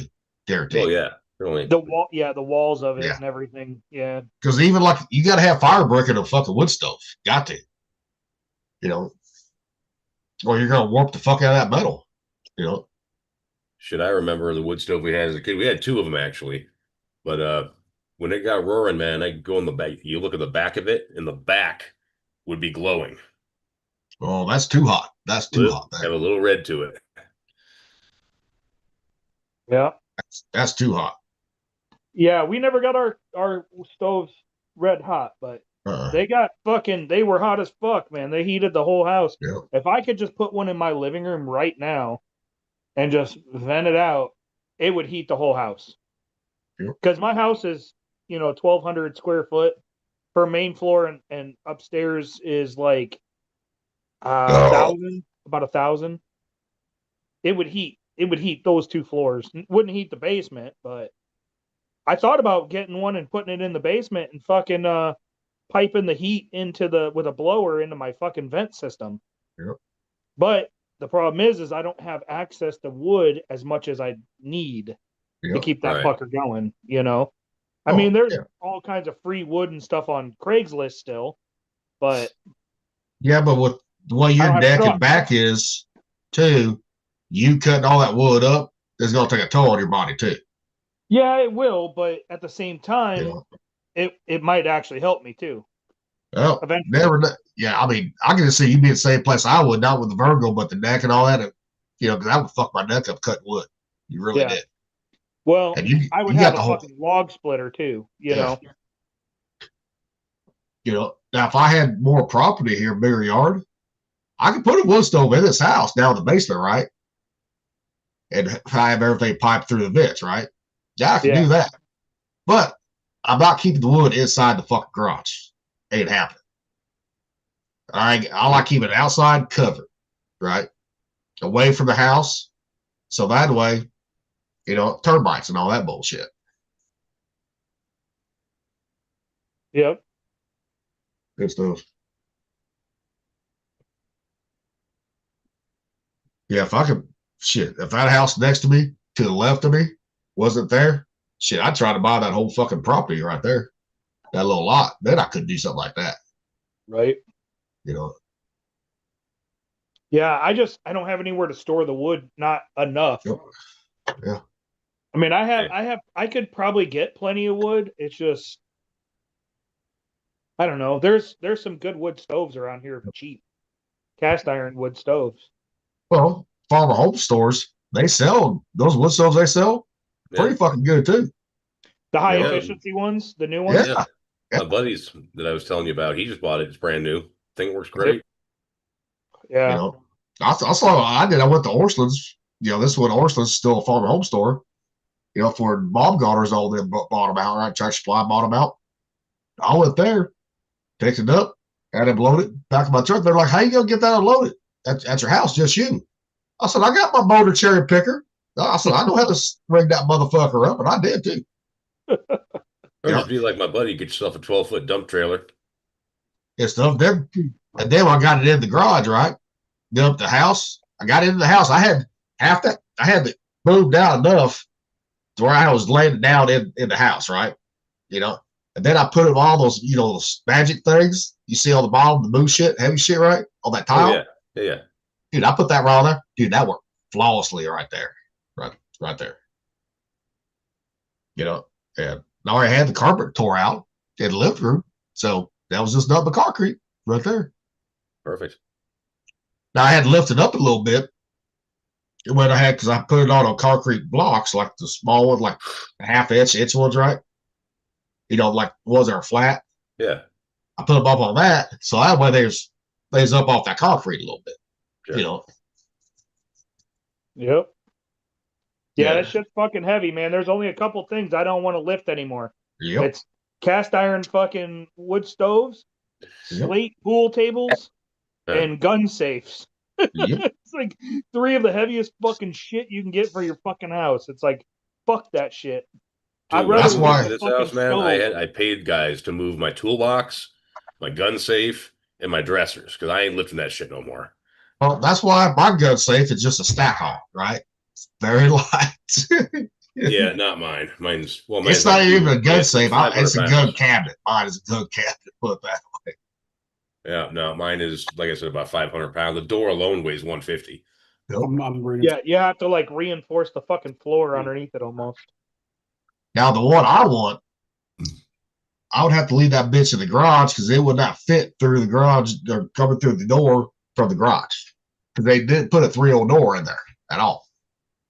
They put a fucking bathroom door. Really? Yeah, I was like, motherfucker. You know, You don't have a 36-inch? no, not that one. Yeah, Damn. Well, son of a bitch. yeah. That I have to keep down the basement anyways. So, because I am not gonna try to pay somebody to bring it up the fucking stairs because I don't. Even the joists look good, right? Underneath, right? On the subfloor, go down the basement. I still wouldn't trust it. The little fucking guns same heavy to what I want. It's fucking heavy. Well, my last house, both my dressers, my gun safe, and my big old mahogany desk were all in the bedroom because it was a huge bedroom, and it did just fine. Yeah. And so, but that's why I would keep mine on concrete down the basement. It's like, fuck it. Yeah. You know. Yeah, mine you gotta shoot anchors into the bottom because if you open up the door all the way and put any pressure on it, it will actually tip that safe. Tip over. Yep. Which I'm very, very careful to not do. I just kind of pay attention. But yeah, it does come with holes in the bottom with anchors, so you can do that. Yep.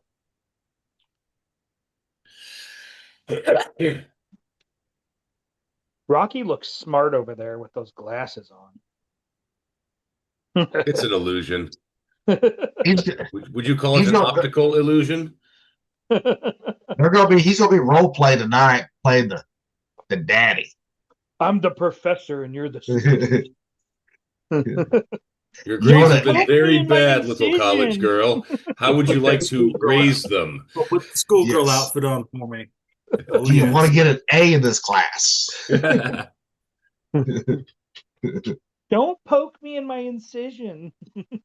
To get an A, you must first get a D. but that's Hey, good. so That was wait, good. if you suck hard enough on Rocky's belly button, will you suck his intestines out? No, they said the intestines I didn't have intestines attached to it. It was a joke, I know. I was lucky, I guess. Normally your intestines go down into your ball sack. Yep. I saw a picture one time of a dude who let that go way too far, dude. Fucking gruesome. Oh yeah. But Rocky would have just have to sit there and just lay. He wouldn't be able to do no work. He wouldn't even be able to lay there because the pressure, the Yeah. grinding and the moving would hurt his fucking hernia. Well, if he takes something else, he'll be fine. He just feel it when all that shit wears off. Yeah. Yeah, he'd definitely fucking feel it. He wouldn't be able to move in the morning. Heidi can just fucking smother him. He can just roll. He can just roll him out of bed. Hey, get up. Just be like, sit down and I'll tap out right before I pass out. Or you got the recliner right there. You got the recliner. There ain't have to be no body weight on there. Just a little cowgirl right there. Quiet. There's Heidi. Stop. He probably heard us anyways. I'm surprised she's not yelling at me yet. I just shake my head. Might as well. Oh shit. You need help? Okay. Oh. You don't? No, All right. That's funny.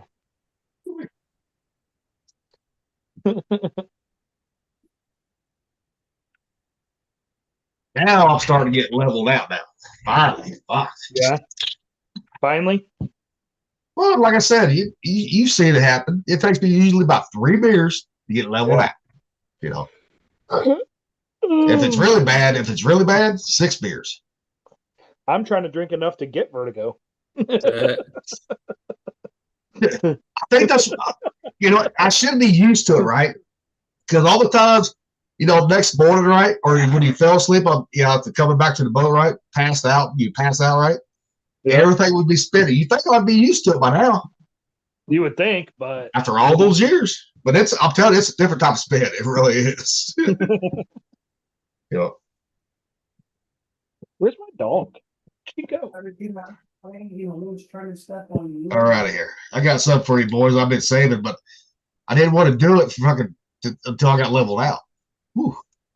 In here. Guess she's All right. laying in my room on the floor next to my bed.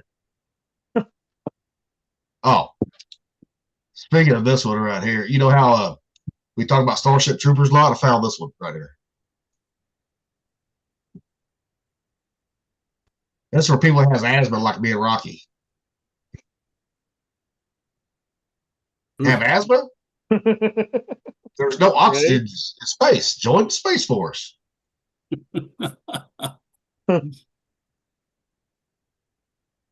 Oh man. Oh, you guys gonna get kicked out of this. I found this earlier before we came on. You guys gonna get kicked out of this motherfucker right here.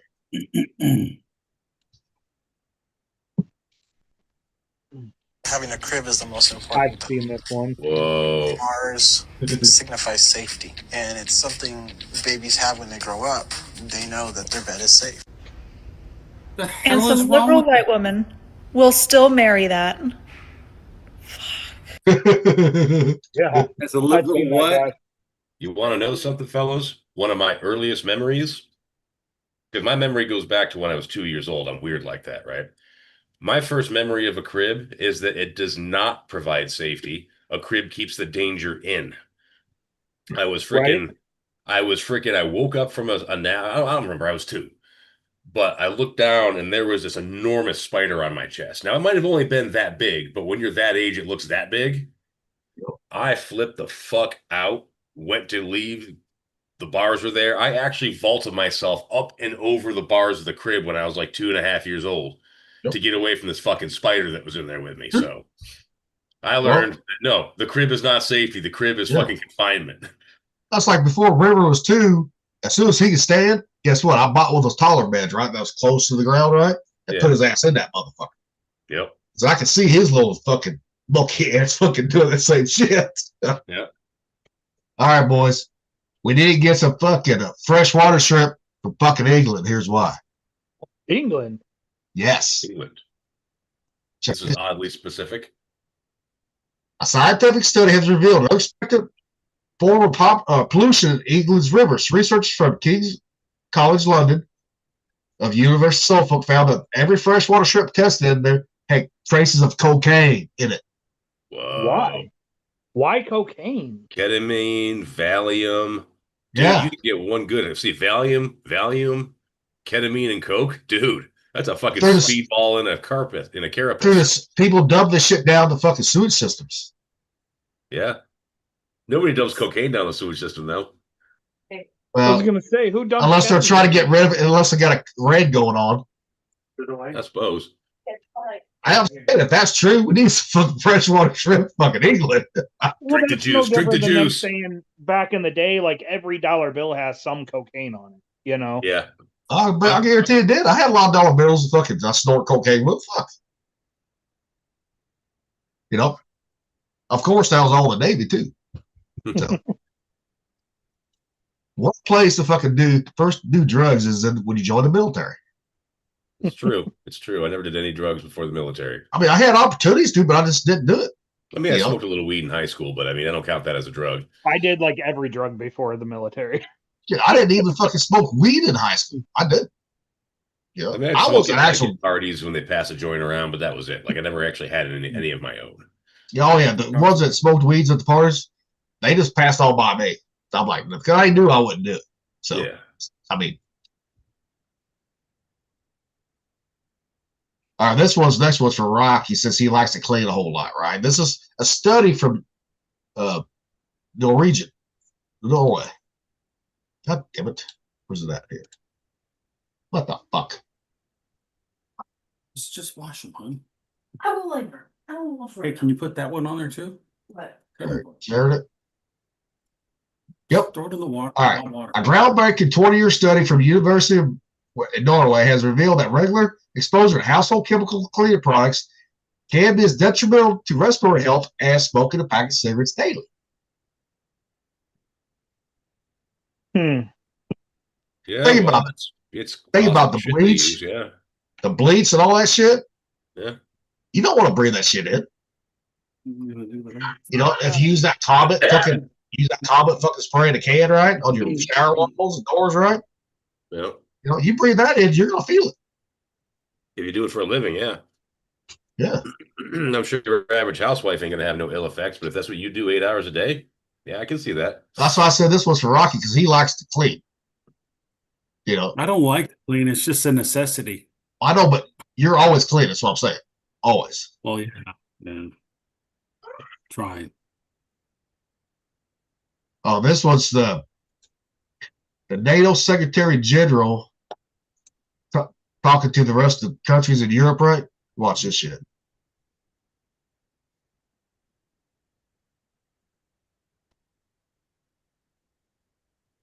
Doing good stuff. I will praise him. And I don't mind him publishing text messages. And if anyone thinks here, again, that the European Union or Europe as a whole can defend itself without the US, keep on dreaming. You can't. We can't. We need each other. But for Europe, if you really want to go it alone, and those of you who are planning for that, forget that you can ever get there with 5%. It will be 10%. You have to build up your own nuclear capability. That costs billions and billions of euros. You will lose then, in that scenario, you would lose the ultimate guarantor of our freedom, which is the US nuclear umbrella. So, hey, good luck. Yep. Hey, at least he recognized a lot of those other ones do too, but they don't want to say it out loud like he's doing. Yep. Yep. And the fact of the matter is, dude, even if we lost every single silo in the US, even if we decommission every single nuclear tomahawk, all it takes one boomer submarine. Yep. And you don't know where that little fucker is. Yep.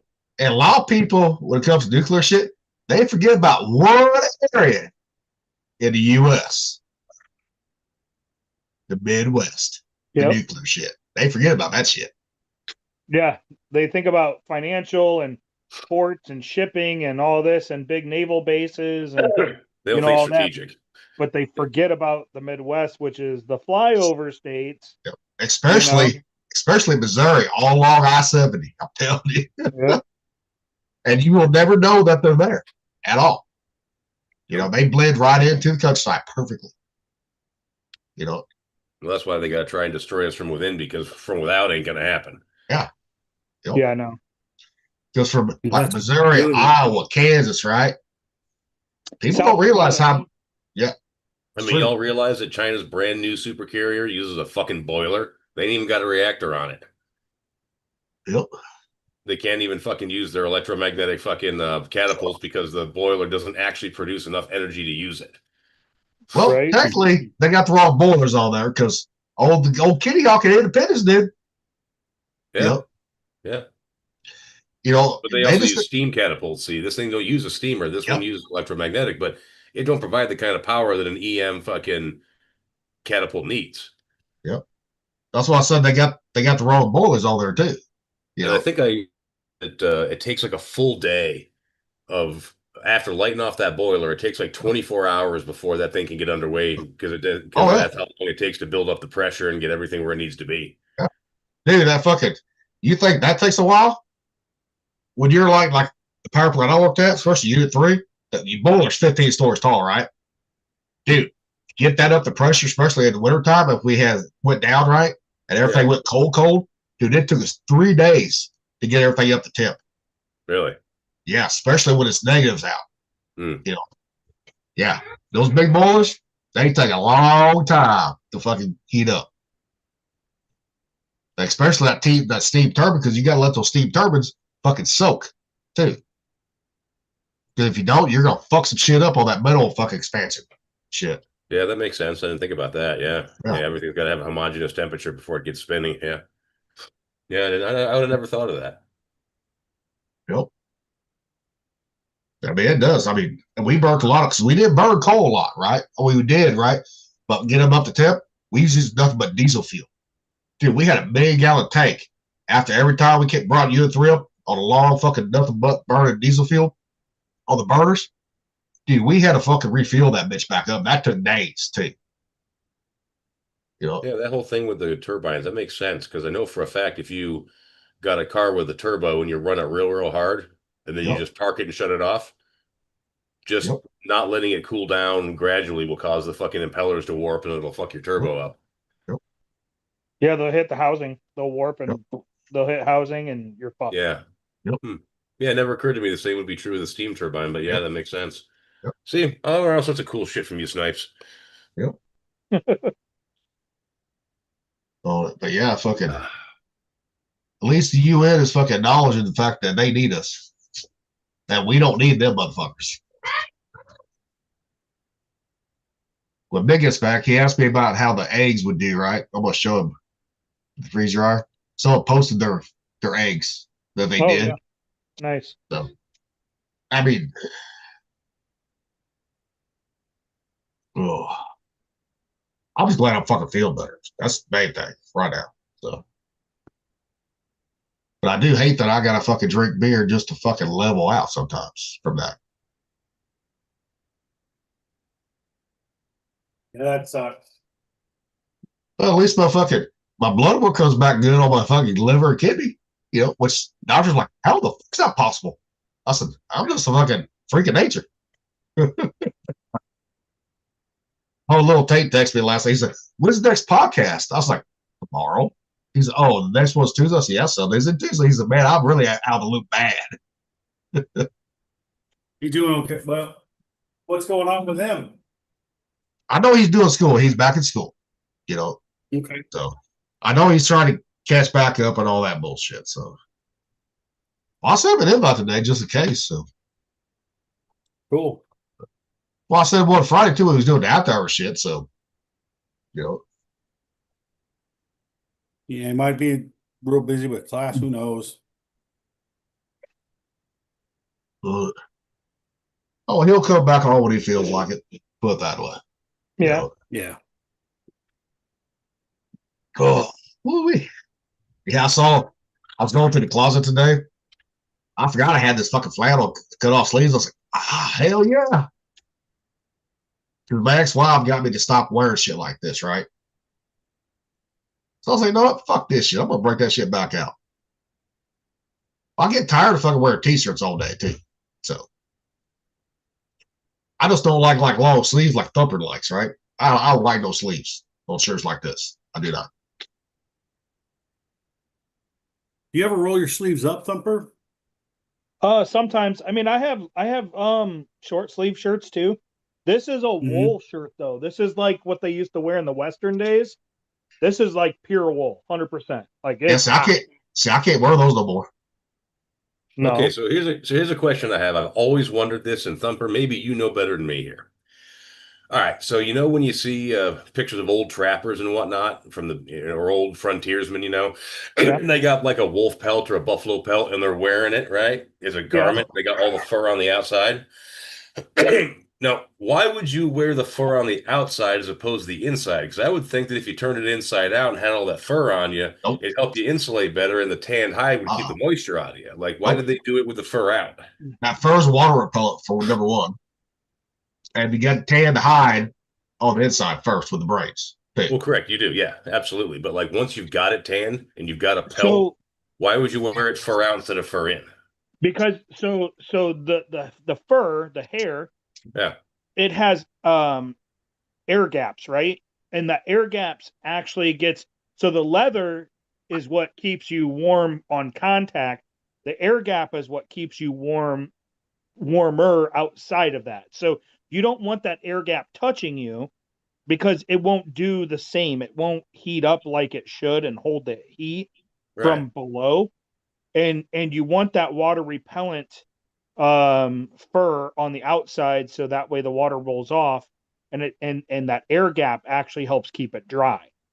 So that's why they do that. Like beaver pelts, wolf pelts, bison pelts, bear, all that. They're all water resistant. Yeah. So and waterproof. So you want to utilize the air gap the way the animal utilizes it. Right. Okay. That makes sense.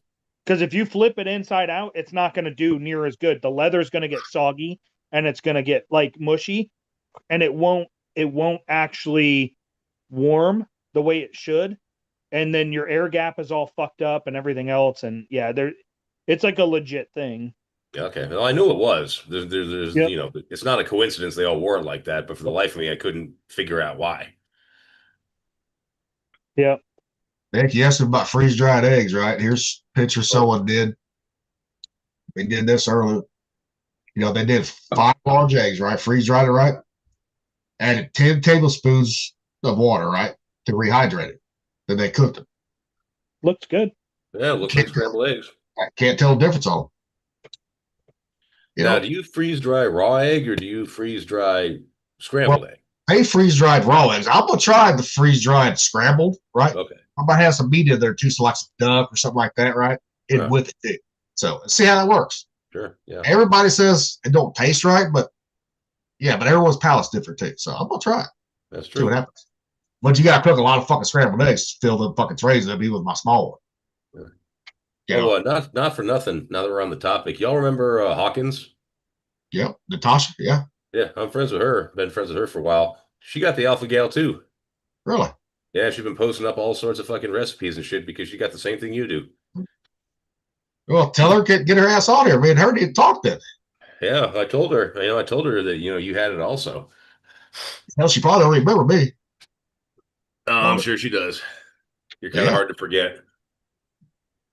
Yeah, where's she at now?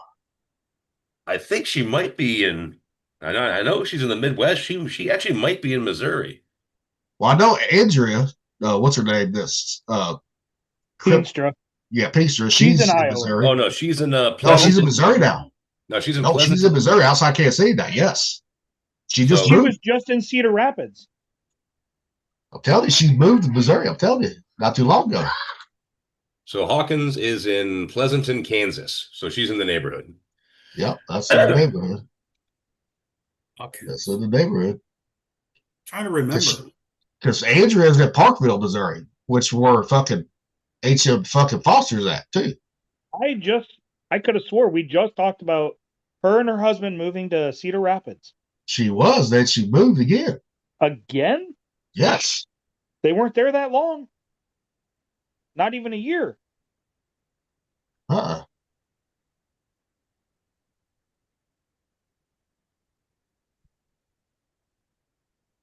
Here we go. She says she lives in Cedar Rapids, Iowa on her intro, but I think they do. no, Because but it's been less than a year. then why did she have I wouldn't find it. She posted fucking back at around Thanksgiving right here. Good morning, y'all from Missouri. Maybe they went on vacation. Yeah, but she just posted the other day. The girls are wrapped up this morning, not in Florida anymore. 2 inches of snow in KC so far on January 24th. Huh. I don't know. And I remember reading the comments on one of them. Fucking Dawn asked her if she lived there now. She goes, yes. I wonder what she does for a living because they're always fucking moving. Well, it might be her husband that is the reason why they're moving. I mean, it could be. I don't know. Could be. I mean, Cedar Rapids, there's a couple big manufacturers out there, the world's largest cereal factories there. Yeah. And I mean, then, he might get pushed out to see works for well there, right? He might get put out to local factories, all right? See how they're doing. well, and also Cedar Rapids is the ethanol capital of the world. Yeah. And Missouri's got a lot of ethanol plants too. They might have the same company, right? Yeah. And all that bullshit. So Yeah. well, that sucks that Natasha's got it too, though, but has she tried the emu and ostrich yet, Mick? I have not tried emu or ostrich. No, No, has she posted anything about emu and ostrich yet? not that I noticed. Tell her to get some of that. If she can afford it, tell her to try it. Tell her. I mean,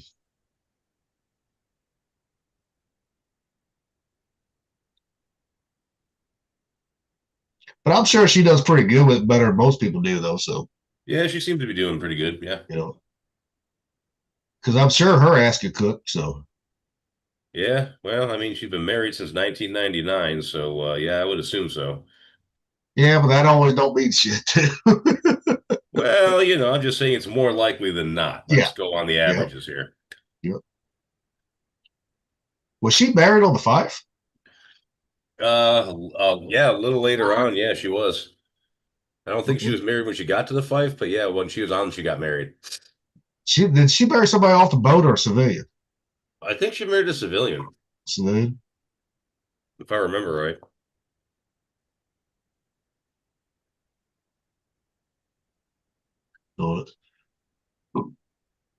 Looks like there's a guy that his wife just posted yesterday.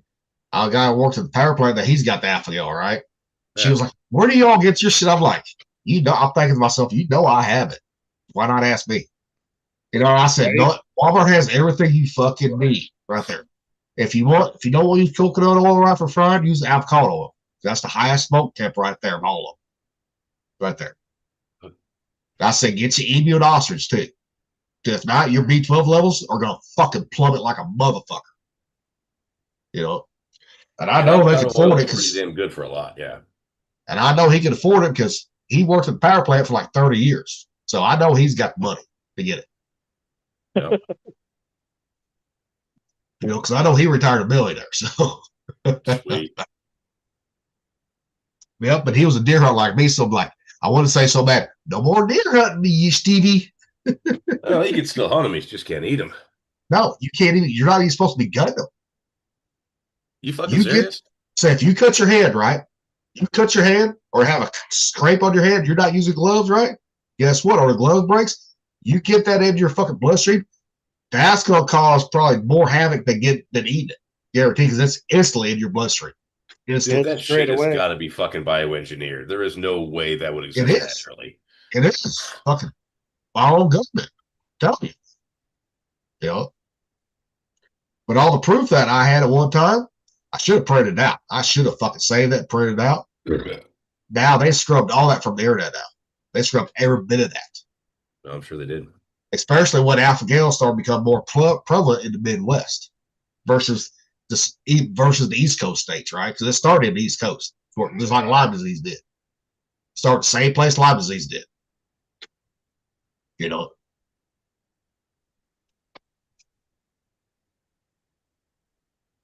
Yeah, tell her if she's ever got any questions on recipes, if she can't think none, tell her to fucking look me up. I'll fucking help her out on that. Yeah, no problem, man.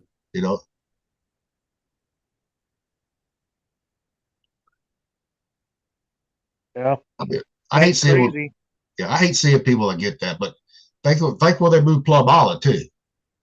That lab, Manhattan, Kansas, and that ain't too far from where she lives at too. Yep. And guess what's in Manhattan, Kansas? Fucking Kansas State University and Fort Riley. Yep. Universities and military bases, a match made in heaven. Yep.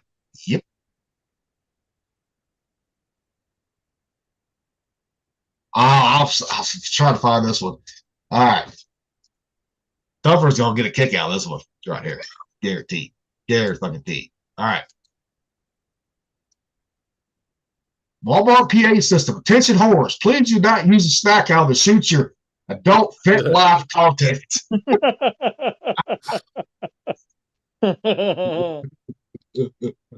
Nice. I knew you would get a kick out of that one. Because I'm pretty sure you fucking have tried shit like that in the past, haven't you? Not in Walmart. Not in Walmart? Not in Walmart, but now I want to. But if you're going to do it, Walmart's probably where you want to go. I mean... Yeah, you see a lot of freaky shit in Walmart. You do. A lot of weird shit. You blend in a little better. Yeah. Damn it. Why didn't I think about Walmart? We all know, like, how pineapple should never go on pizza, right? We could all agree on that one, correct? Pineapple shouldn't go on anything, period. I hate pineapple. It's fucking gross. No, I came across one and check this one out right here. This one's, to me, is more weird than the pineapple is. I mean, technically. Banana pizza is an actual thing in Sweden, believe it or not. It's dough, red sauce, and mozzarella, topped with bananas, ham, and curry powder.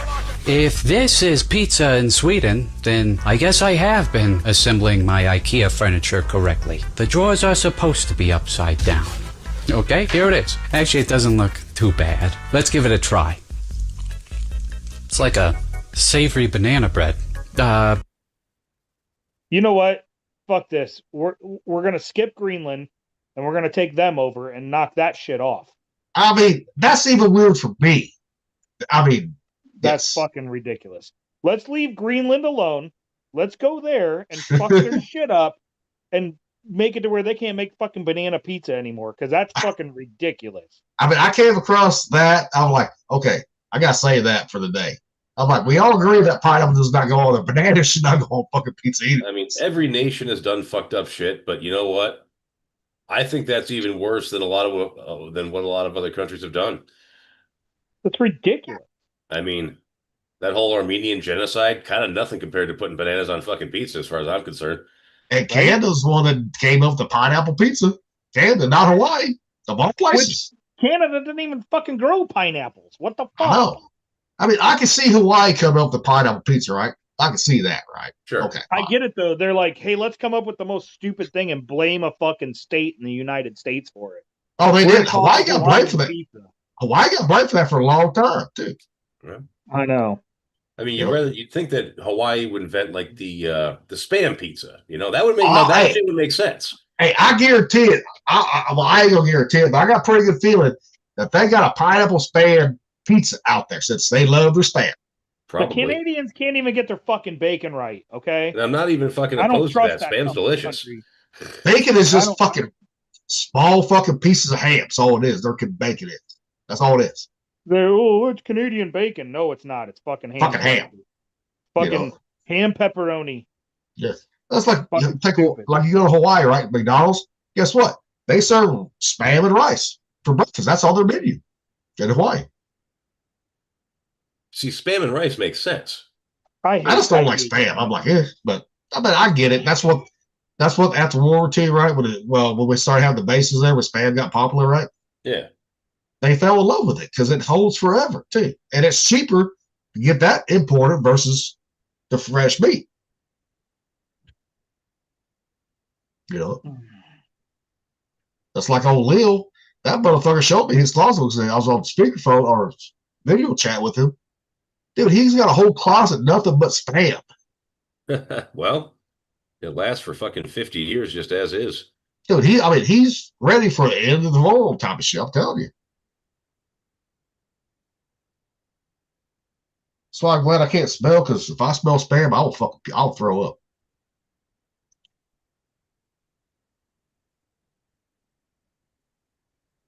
Well, you also got a personal vendetta against it. You had stuff in your deep dark past about the spam. Me, I love the shit. Yeah, I just can't fucking do it. You know. And not everybody's got to like the same shit, dude. You know how that works. Oh yeah, which I mean, when the first time I tried spam and treat right, okay, what's so bad? But when you eat it every fucking day, you know, because you got to, you get burnt out on that shit. Oh, here's one. I don't know if you all seen this little cartoon yet or not. That's why I love AI cartoons.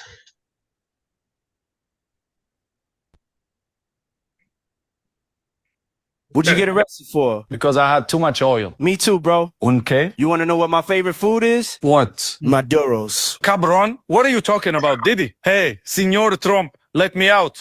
Yes, let him go. You can't do that. So, you upset because Venezuelans might put up pictures of me on their fridge every year in honor of their freedom? No, you can't just start military operations without Congress, and you definitely can't arrest another country's president. Look, Obama killed Osama. No congressional approval. Obama invaded Libya. The operation killed Gaddafi. No approval. Biden killed the Al-Qaeda leader in 2022. No congressional approval. And I swoop in and brings the man alive back to the U.S.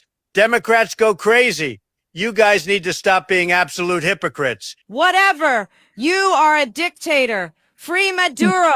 Free Maduro. Let's be honest. Before the arrest, most liberals didn't even know who Nicolas Maduro was.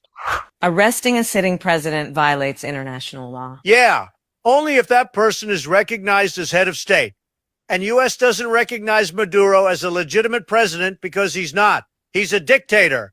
Head of immunity isn't automatic. It depends on recognition, not self-declaration. I don't care. Free Maduro. Si, Senor Trump, free me. By the way, where's your Venezuelan flag, though? 9 months ago, Ukraine flags. 8 months ago, Palestine flags. 6 months ago, Iranian flags. And now Venezuela flags everywhere. So you liberals stand for every country except the United States. What else? Yeah, I'd say it's about accurate. I mean, that's spot fucking on right there. That is. Pretty much. You know, I mean, whoever made that fucking, they did it pretty good too. That's pretty genius. Yeah.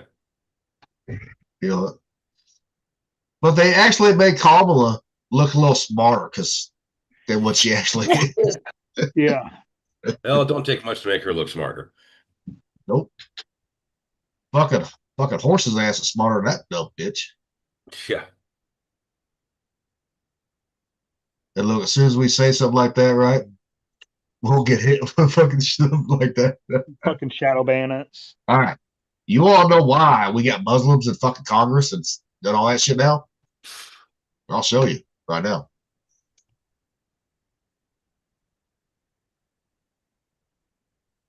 Because fucking first Bush, on November 18, 1990, the 101st Congress quietly repealed the Water Act of 1952, forbidding Muslims from holding office. Members of the Congress were Dick Cheney, John McCain, Joe Biden, Al Gore, John Kerry, Mitch McConnell, Chuck Schumer, Nancy Pelosi. Oh. That's the reason why we got Muslims on our fucking Congress now. Trump needs to put that fucking, he needs to fucking undo that fucking shit right there. He needs to put that back in place. You know, because we got the House, we got the Senate. Now it's time to fucking do it. That's if they actually will, though. Nope. And if you're not born in this country, right? Not born here, you know, a natural citizen without being granted citizenship, right? You should not hold any fucking office, period, on the federal level or state level or county level at all. No, the founding fathers were actually really generous on that one, and they probably shouldn't have been. No. Well, the thing is that Islam itself is fundamentally incompatible with the Constitution of the United States. It just is. I mean, that alone should be a disqualifier. Yeah. You know, and I mean, if you immigrate here, fine, you can't hold office, period. You know, and that sucks for the ones who do immigrate for the right reasons and love this country, right? But a lot of them do not nowadays. They will love the country they're from instead of loving the country that's giving them the opportunities now. Well, you know, I'm of the fuck off, we're full mentality. I don't think we need immigration from anywhere at all, legal or not. Like, I think we're done. And I have always said this, right? Okay, I know why people will come here because of opportunities, right? I get that, right? Jobs and all that. But stay in your own country, make your own country great. Fight for that shit. Yeah, and you know what? If they, they keep saying, we need talent from overseas. No, we don't. We got talent here. And you'll find it if there's big enough demand for it. If there's a big enough demand for domestic talent, believe me, you will find it fucking everywhere. Yeah, be right back. Yeah. Well, Rocky, it would appear they've left you and I alone together in the same room, which was foolish because you and I can rant probably better than both of them. What do you want to rant about? Oh, I don't know. I don't feel like ranting. I almost did just now, but, the thing is, I think ranting is largely unnecessary anymore because it's largely self-evident. If I have to rant, there's a good chance I'm not changing your mind anyway. Yeah, I don't rant much anymore either. That's because you're all doped up on pain pills, believe me. When you heal from your hernia and you get some coffee in you, you'll be back to ranting. Actually, no, he has done pretty good on ranting, even without the pain pills. He done pretty good. Right. He has. I kind of realized the other day, I could watch Twitter all day and see all the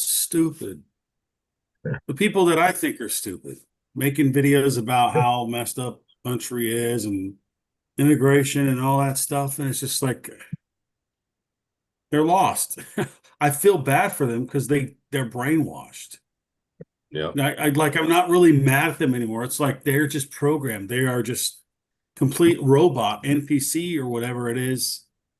they're just in freaking auto mode.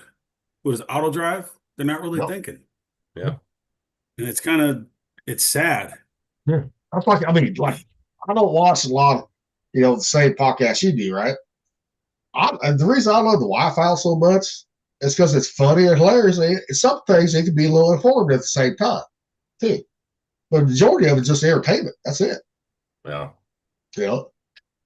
I've watched the Wi-Files a couple of times. It's pretty neat, but like I said, that last one about the gravity and the dark matter and all that. I mean, Nick, he's got better ones. He really does. Especially like cryptids and all that shit. Yeah. I mean, yeah, some of them are kind of out there, right? Really out there. But yeah, but sometimes out there is fun, Give you something to think about. Well, some of them are funny, like the guy who talked about the guy in Missouri, right? Invent that time machine, right? I laughed my ass off. When he said he stole fucking shit from the, power company and shit, like, God damn.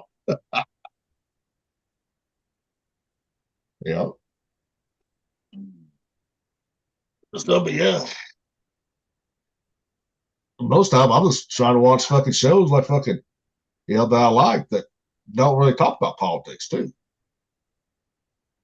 But some of those shows, I've been rewatching Dexter lately, and I've really enjoyed the relative lack of politics in that show. Yep. That's one of the reasons like I stopped watching a lot of TV shows or anything, because everything got so political and preachy. Yeah. I couldn't stand it anymore because I'm like, everything these people are promoting is stupid.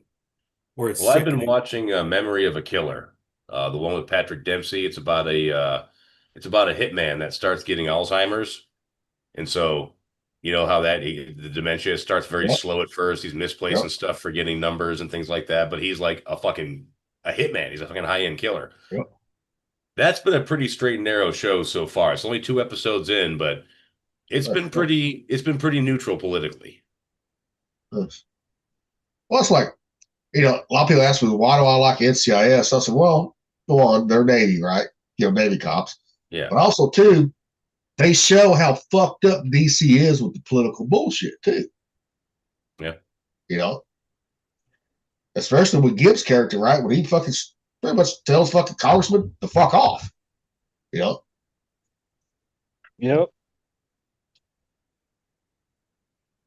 So, I mean, I watch a lot of comedies like The Neighborhood, right? I mean, who doesn't love, Cedric the Entertainer, right? He's a Missouri boy too. He's funny as hell. Yeah, the problem is I never used to really watch TV much. And then, I started like years ago. And now, unfortunately, I've kind of come to the end of all the truly great TV shows. No, there's still some good ones out there you probably haven't seen yet. Yeah, but the epic ones like Breaking Bad, Dexter, fucking The Sopranos, like all the truly epic ones, I've seen them all twice now. Have you watched Fire Country or Sheriff's Country? Have you watched those yet? No. Those are actually pretty good. Those are. But now the new shows on CBS is returning until March. So like, because they're supposed to return fucking February, right? Early February. Like, no, it's gonna be March. I think you assholes, fuck your midwinter break bullshit, mid-season break. That shit's stupid. Yeah, I was talking to my son about Star Trek and how bad it's gotten, and I think they ought to do what they did heard back about in the that. What? Star Trek to do the Academy would fucking woke like a motherfucker. Yeah. Horrible. Yeah, I heard it's so terrible. Everyone's just like says it completely sucks. Yeah. I'm a Star Trek fan. Oh, sorry, man. No, they debuted the first episode for free on YouTube, and it got outwatched by the people roasting it who had YouTube channels. Like the people roasting it got more views than the actual channel with the show on. Oh my goodness, it's great. I mean, I'm a Star Trek fan. I just couldn't. I'm like, no, fuck this. Fuck you, motherfucker. You guys done fucked up the Star Trek franchise, what y'all did.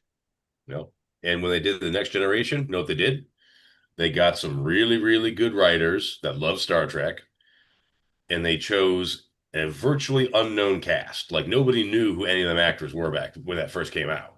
Yep. Like Patrick Stewart was in a couple of things, but nobody knew who the fuck he was. Yep. Like he had a bit part in Dune. That's about the most he had. He was a stage and theater actor, and nobody knew who he was. Yep. And so, like, for the first like couple seasons, dude, Whoopi Goldberg was the most recognizable person on that show. That's how little known all the actors were. But you know what? They picked good quality actors with really good writing. They paid attention to the special effects, and they made 22 fucking episodes a season, and it was spectacular. It was 7 years of perfection.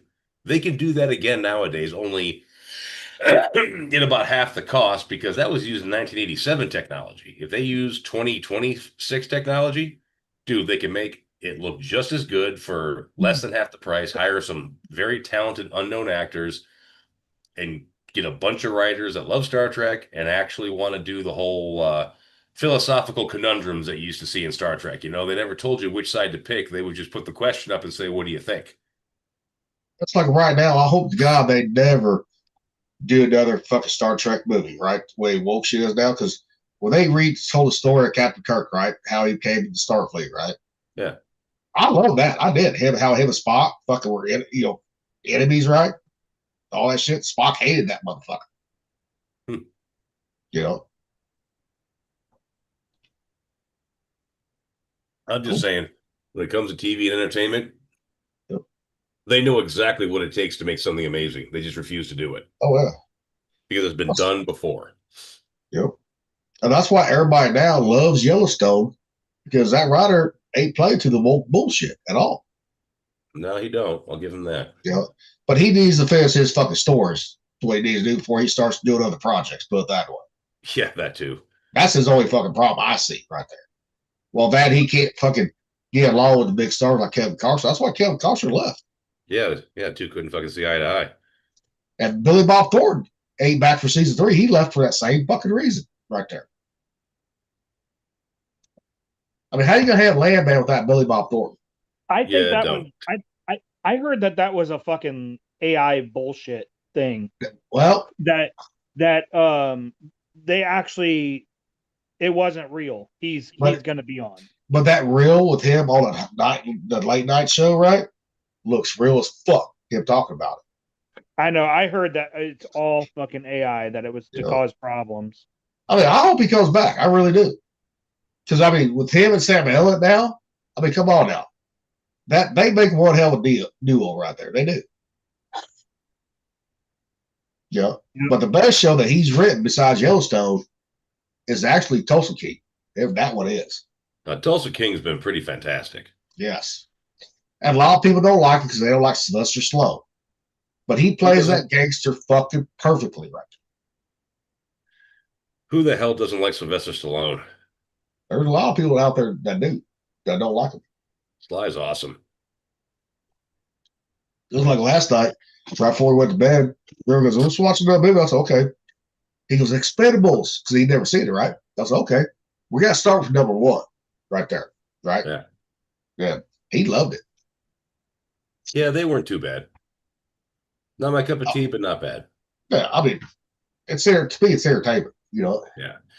I mean, everybody talks about the, Stallone versus Schwarzenegger war of the 1980s, as far as action heroes go. And I don't really think it's much of a conversation. Sly all the way, because Sly can write, he can direct, he can act, he can fucking do all. He can take the fucking movie and make it his stem to stern. The one reason I love Schwarzenegger, but he can't do that. But the one reason why Sylvester Stallone got into that shit, right? Because everybody was like, well, all Schwarzenegger is the biggest action star. Sly goes, watch this shit, right? Because Commando came out before fucking, goddamn it. Oh, fuck. Well, Commando came out like, what, 84? He came out before Rambo came out before Rambo. No, Rambo came out in like 80. Rambo came out like 1978 or 79. Yeah, no, Sly was doing this thing before, because when Sly first started with Rocky and Rambo, Arnold Schwarzenegger was still bodybuilding professionally. Conan, not Commando, Conan. Conan was 80. 80? I'm pretty sure Conan was 80. Okay. 1982. Damn. I So yes, Conan. That's well, Conan the Barbarian, then it's Conan the Destroyer. Okay. Yeah. I was wrong on that one. Then. But he didn't get big until Arnold Schwarzenegger came in and get all jacked. Because the first Rambo, he was not jacked at all. No, he was kind of doughy, actually. Yeah. And the first Rocky, he was not jacked until fucking Rocky 3. Rocky 3, he got jacked. Yeah, Rocky 2, he wasn't jacked yet. Rocky 3, that's what he got And in jacked. Rambo 3, he was a fucking specimen. Yep. Well, and even the last one, he was still a specimen at fucking 60 years old. Yeah. No, I'm talking about, when he became a specimen was like fucking Rambo 3. That's when and then Rocky 4 came out about the same time. Damn, I was wrong. I thought fucking Conan was before that. Fuck. I'm all fucked up on that, my dates. But they still ain't gonna beat Chuck Norris, so that Delta and all that. Delta Force. Yeah. See, Chuck Norris don't have to be all jacked to be fucking the king of fucking action heroes. What about Delta? What about Delta Farce? Farce? I like that one. That was good. Delta Farce was good. Larry the Cable Guy. Fuck yeah. And Bill Engvall. Actually, that would probably be us if we got called back to reserves, right? We'd like have a drinking beer and all that bullshit. What I think's funny is that Chuck Norris is in the Delta Force movies, and if you actually compare him to the deadliest Delta Force operator to ever live, they don't look nearly alike. No. The deadliest Delta Force operative, I think his name is Mike Vining, and he looks like a fucking high school teacher. Like you would not expect this man to have fucking bodies stacked. I mean, look at that fucking, he was an Army guy, Army fucking Green Beret, right? The little guy. He was shorter than me. Oh, Audie Murphy. No. This is like Vietnam. Not Murphy. Murphy was World War II. He's World War II, yeah. But the guy, dude, he was fucking slaying they called him the giant killer because he was so short. And they never thought he would make it into, past selection at all. Right. And that motherfucker just slayed bodies in Vietnam. Oh. Just because you're little doesn't mean you can't fucking pack a punch. Well, a lot of these operators in Vietnam, they figured out what they could eat and what they couldn't. And so they would just fucking say, fuck rations. They just bring more ammo. Yep. And just eat off the land as they went along. And speaking of Vietnam, this old guy that I've known since I was a little kid, right? Always friends and family, right? Friends with my dad growing up, right? He was a tunnel rat, right? Oof. Rough And go. his dog, guess what his dog was? A Labrador. I got something on that.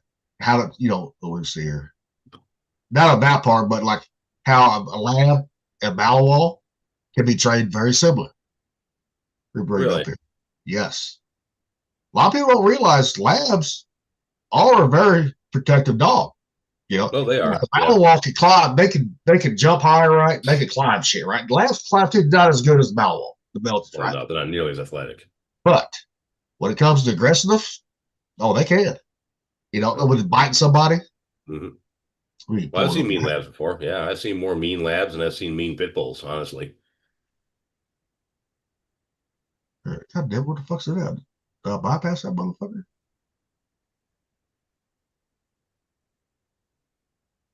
I think I did.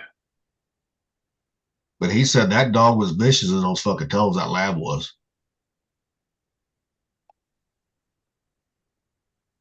Oh, here it is. It's a Labrador versus a Malinois, right? Here.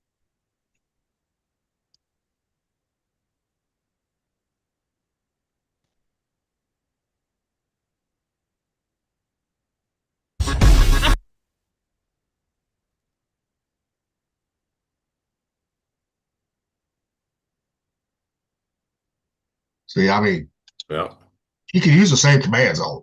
You can. Sure. And I've trained labs, right, for duck hunting and all that shit, right? You train them right, guess what? They're going to do shit like that. They're going to follow you right there. You don't even have to have them on a fucking leash at all. Nope. Yeah. I mean, in Malinois, I call those little fur missiles. Oh, yeah. They're nasty little fuckers. But the right lab, can keep up with the German Shepherd and a Malinois speed-wise, the right lab. The lab has to have heart. That's the thing. You know, not every lab's going to be like that. It's not going to be at all. You know. No, and there's two different strains, too. There's the American and the English. English, yep. They ain't exactly the same. See, the English, they're the more protective ones. And they're bigger. Like, they got bigger bones, bigger muscles. They're like, you know, mini Rottweilers. Yep. That stuff. And because my first lab I had after Navy, he was the English lab, right?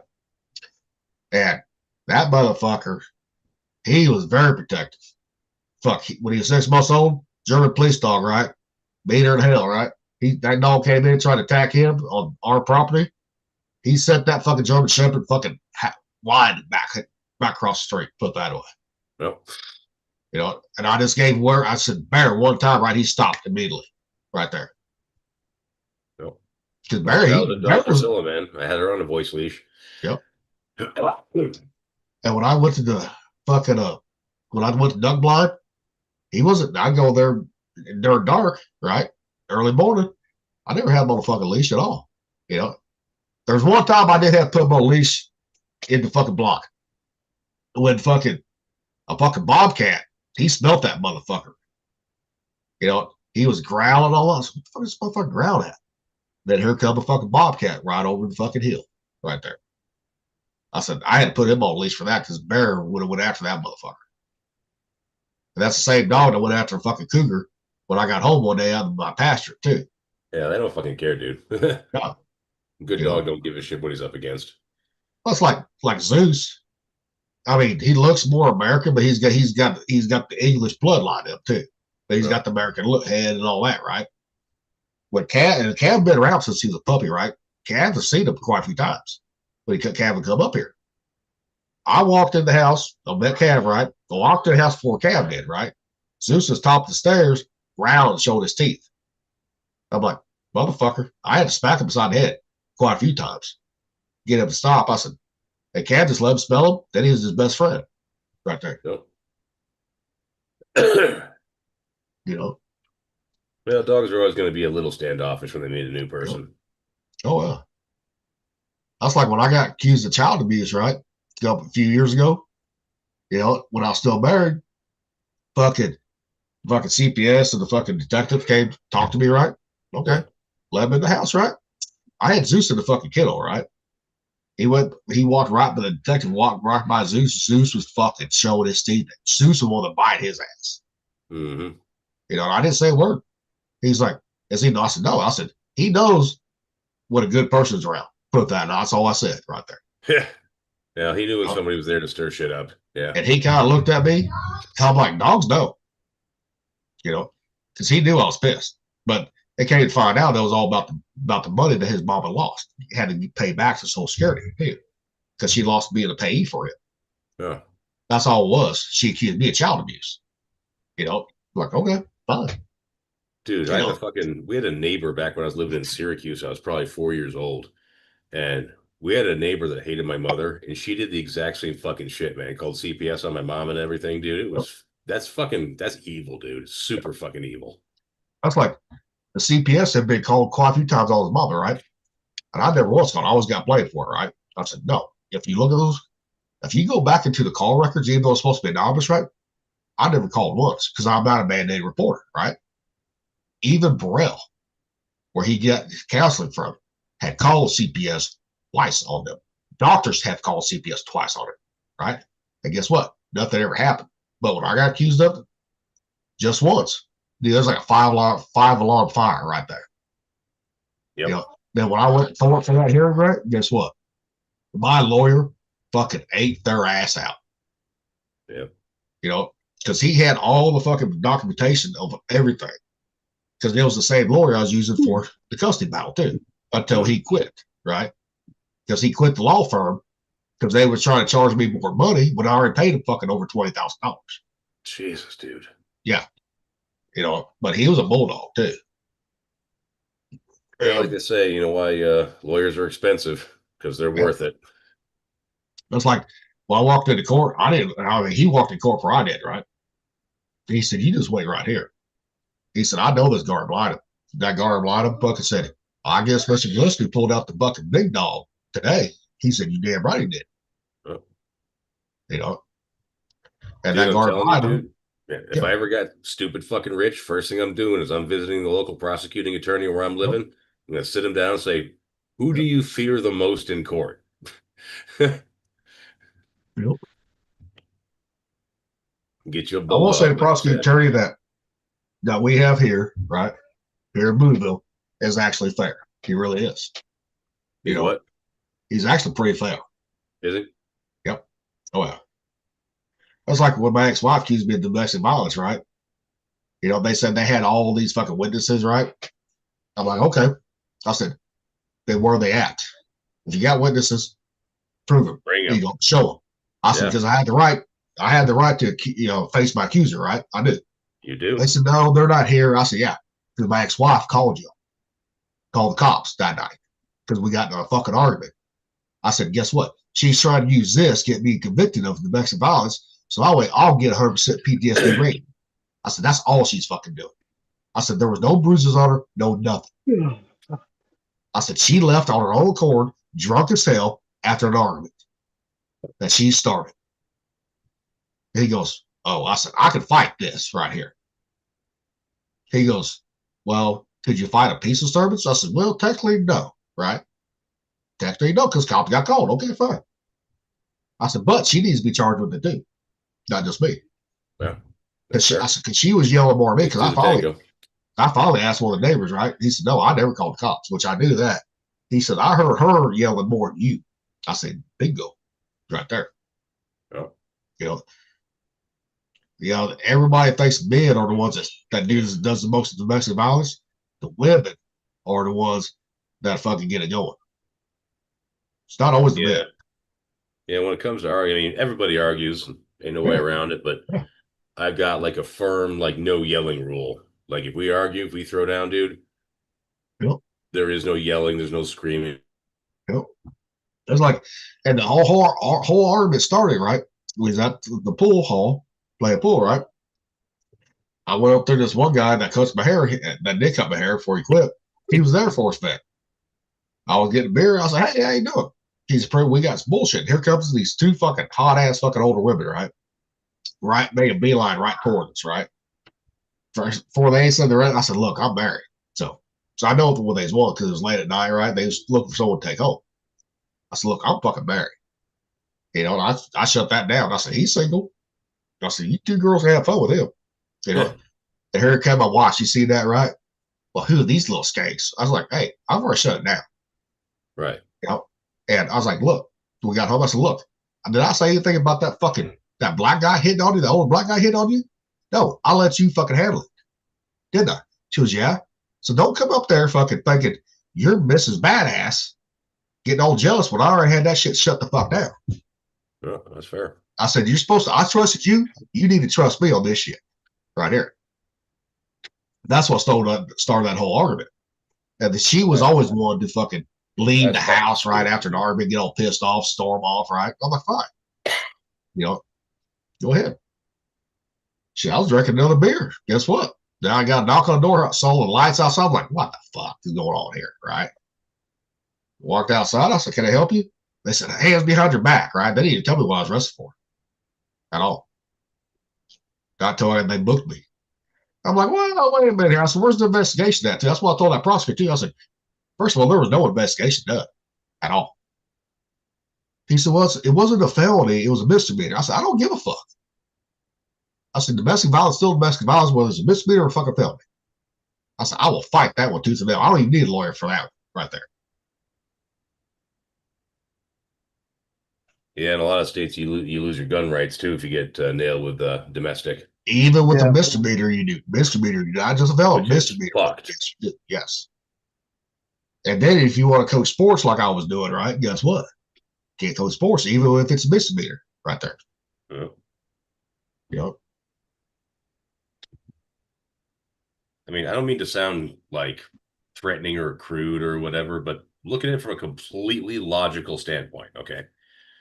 Why would you take away someone's gun rights for a domestic situation when the man can kill the woman with his bare hands 9 times out of 10. Yeah. I mean, does the gun even matter at that point? Like I don't know. It just seems fucking retarded to me. Yeah, I Especially if- agree. Especially if you're in the heat of a fight and you're all drunk and pissed off and you're angry as hell, you can't even see straight, dude. You're gonna go to the fist before you go to a weapon every single time. Yeah, I mean, pretty much, right? I mean, it's all about accessibility, right? I mean, your fists are always with you. You don't want Right, to have like- to go get a gun or a knife or anything like that. I'm just saying that in a DV situation where one person or the other gets murderously angry, I don't think the presence of a gun is going to change the outcome of that one whit. Sure. Well, and also knives, ball bats. That's a weapon too. You Hammers, have idea how much fucking wrenches. cast iron I have around? Yeah. She bonks me on the head with that fucking 8-inch skillet, dude. My ass is going down. I got my a ex- 14-inch motherfucking skillet. That motherfucker will kill you in a heartbeat. See, my ex-wife, that's the one who threw the fucking cast iron at me. Was my ex-wife. It was her. No, that shit would have connected. Yeah. I never said a word either. That's when I should have divorced that bitch too, right there and there. But I didn't. Like, okay. Because I took those vows very seriously, right? Yeah, of course you Yep. did. But when I got sick, the doctors couldn't figure out why when I lost all that weight, right? That's what she said. Oh, I'm done. I'm done. Bitch, you didn't take your vows very seriously at all. Nope.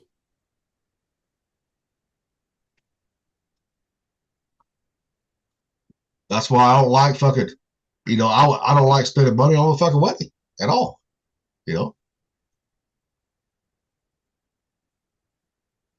Oh, here you go. Well, my main weapon is my dashing good looks. I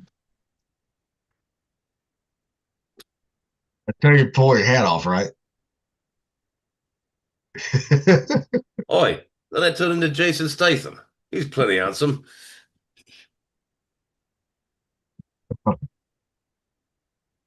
All right, here you go, fellas. You can get a kick out of this one. What the fuck? Oh, yeah, sure. Okay. Oh, hello. What's your name? My name is Jungle Pussy. Becca Lee. See my face? This is what black power looks like. And don't forget about the video of Beverly Hills. Or Snap on Pregnant Belly and Machine Gun. Take that, pig!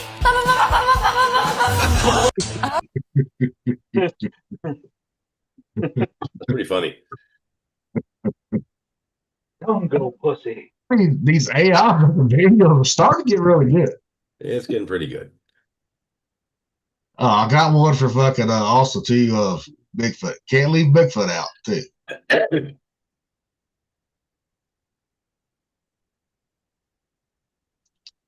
where the fuck's it at here? Goddamn, we got koalas and all that shit. Where the hell is Bigfoot at?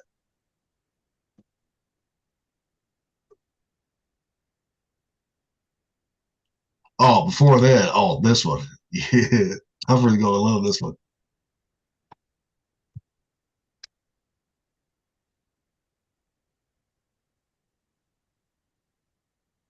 Hold on, I need a break. Oh! Oh! Shit! That's more you. Hey, if you never got a blowjob by a woman that's gubbed you, you're missing out. I'm telling you, you're missing out. That's why I said that's more you. I don't know why you said me. That's more you. Well, because I can see you doing that shit too. Shit, I was dating this.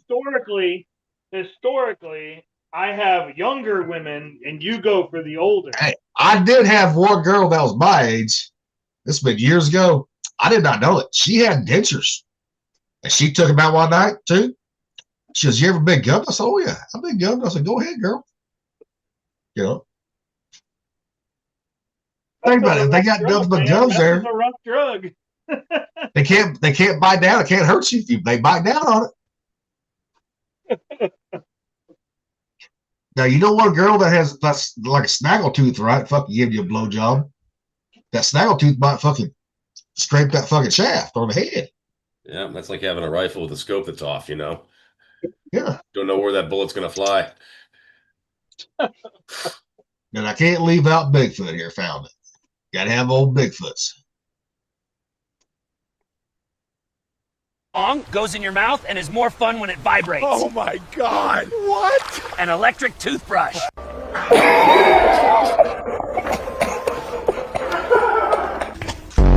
What's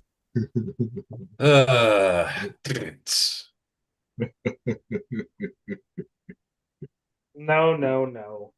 What?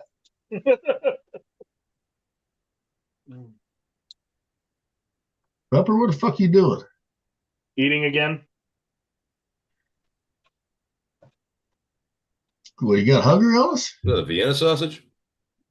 Oh, it's Little Smokies from the other night. Yeah, Vienna sausage. No, Little Smokies. They're Not the different. Vienna sausage. Vienna sausage comes in a can. That's canned. Well, don't Little Smokies. Little Smokies ain't canned. I thought they were canned. No. They come in a bag.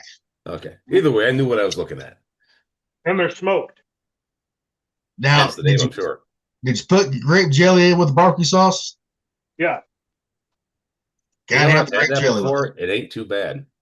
And meatballs with the grape jelly and barbecue sauce, same way too. You know, I mean, one time I didn't have no grape jelly, but I had blackberry jelly, right? Dude, I put that in, and that was better than the grape. I'm sure it would be. Yeah, that sounds really good.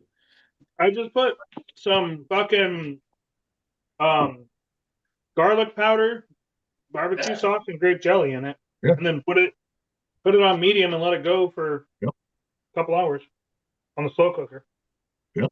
That's why you like the crock pots, is when they get done, put them all low, right? Dude, you can leave them all low all day long, too. They won't get burnt or anything. Nope. Yeah, but one time for Christmas, not Christmas, but Thanksgiving, I messed up, right? This is when I first got diagnosed with alpha-gal, right? 2018. I made a big old mess of meatballs, right? Turkey meatballs, right? I filled the whole crock pot, right? I didn't realize people would not gonna fucking try because it was turkey, right? Even though I had the same, barbecue sauce recipe, everything, right? Grape jelly in there, everything, right? Dude, I was eating meatballs. I had to freeze those motherfuckers so they wouldn't go bad. Yeah. Because my mom was like, I don't know about a turkey meatball, so just fucking try it. Fuck. They wouldn't eat them? No, because it was not beef or pork, put it that way.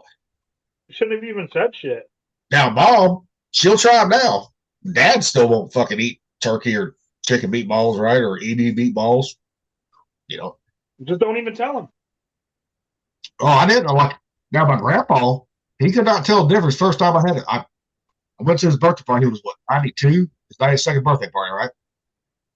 I had smoked fucking EB burgers with me, right? Because they like to buy shit, right, that I can't eat, which is fine. I'll just bring my own, right? So I told everybody, I said, don't worry about me. I'll cook my own. I'll bring it with me. I had smoked EB burgers with me. My grandpa goes, can I try one? I said, yeah. So I made him one. He said, I can't tell the difference. And he was a big fucking, he raised cattle. He said, I can't tell the difference on this, taste-wise and everything. I said, yeah, you can't. Look of it, you cannot. He said, the only difference is I would do it a little more well done. I was like, Papa, you don't cook anyways. I said, a burger with us, emu, bison, whatever, right? Or fucking beef, it has to be done to medium. You got to have a little pink in the middle. Got to. But I even changed my cousin's mind, one that's liberal. He's like, can I try? I said, yeah. He said, man, this is good. I said, told you. Yep. I mean, I do medium rare on bison and beef and everything. Yep. You got to do medium rare on bison. Yeah. I was like, too damn yesterday, lean. a guy I used to work with at the power plant, he's like commenting on my food picture. He goes, do you just eat normal, like fucking white bread and bologna? I said, nope. Right? Well, you can't eat that shit, And who wants a picture of white bread and bologna? I'm like, no. Right? Get creative, people, when it comes to food. Right? Yeah. I still got to figure out what I'm gonna cook for fucking Friday. I mean, you got a couple days. I Only know. Sunday. I know.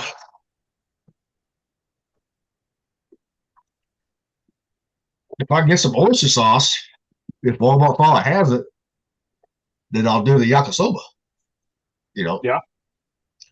But if they don't have it, I can't do it because it's not gonna be same without oyster sauce. That's No, the you only gotta thing. have oyster. That's Yeah, the you only gotta thing I'm fucking missing for the sauce is the oyster sauce. That's the only thing I'm missing. Yeah.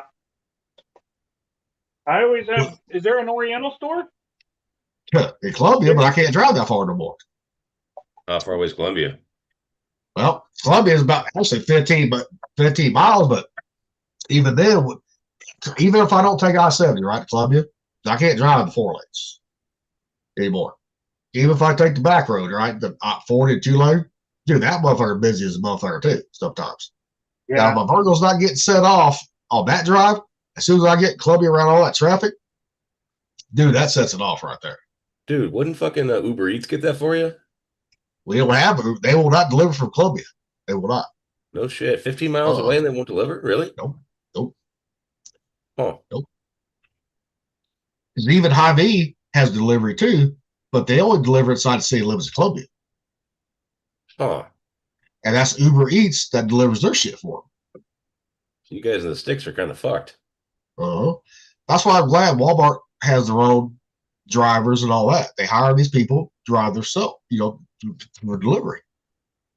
Right there. So we only got 2 grocery stores here in Texas. My town's only like 3,000 people. That's it. We got CNR, which is very fucking expensive on the damn near everything. Yeah. Then you got Walmart. That's it. Right there. Now, if Hy-Vee ever came in to Boonville, guess what? They would compete with fucking Walmart guaranteed because their prices are actually sometimes lower than Walmart's are, and they got better sales than Walmart does too. Not around here. And But I know and fucking Iowa's where Hy-Vee fucking is headquartered. That's like they got like all meat sales, right? They got the like 5 for $5, sell, right? And dude, you can't beat that at all.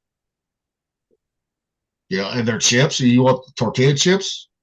To me, those are better than the fucking ones that Rocky uses right there. The Hy-Vee brand is. I like the Hy-Vee chips. Really? I do. I do.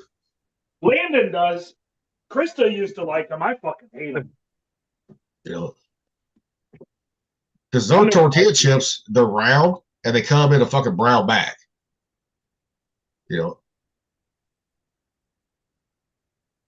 And they got a better selection of fucking shit that I can have versus Walmart has too. But I don't think Hy-Vee will ever come to Boonville because it's too small. Yeah, probably not. Even though the first stores in Missouri, the very first store in Missouri, is in a town of 1,500 people, Unionville, Missouri. And it's a small fucking store. So like, hey, you're in a small town. Why not fucking? You don't have the biggest buildings as what you did in Columbia. There's 3 Hy-Vees in Columbia, 3 of them.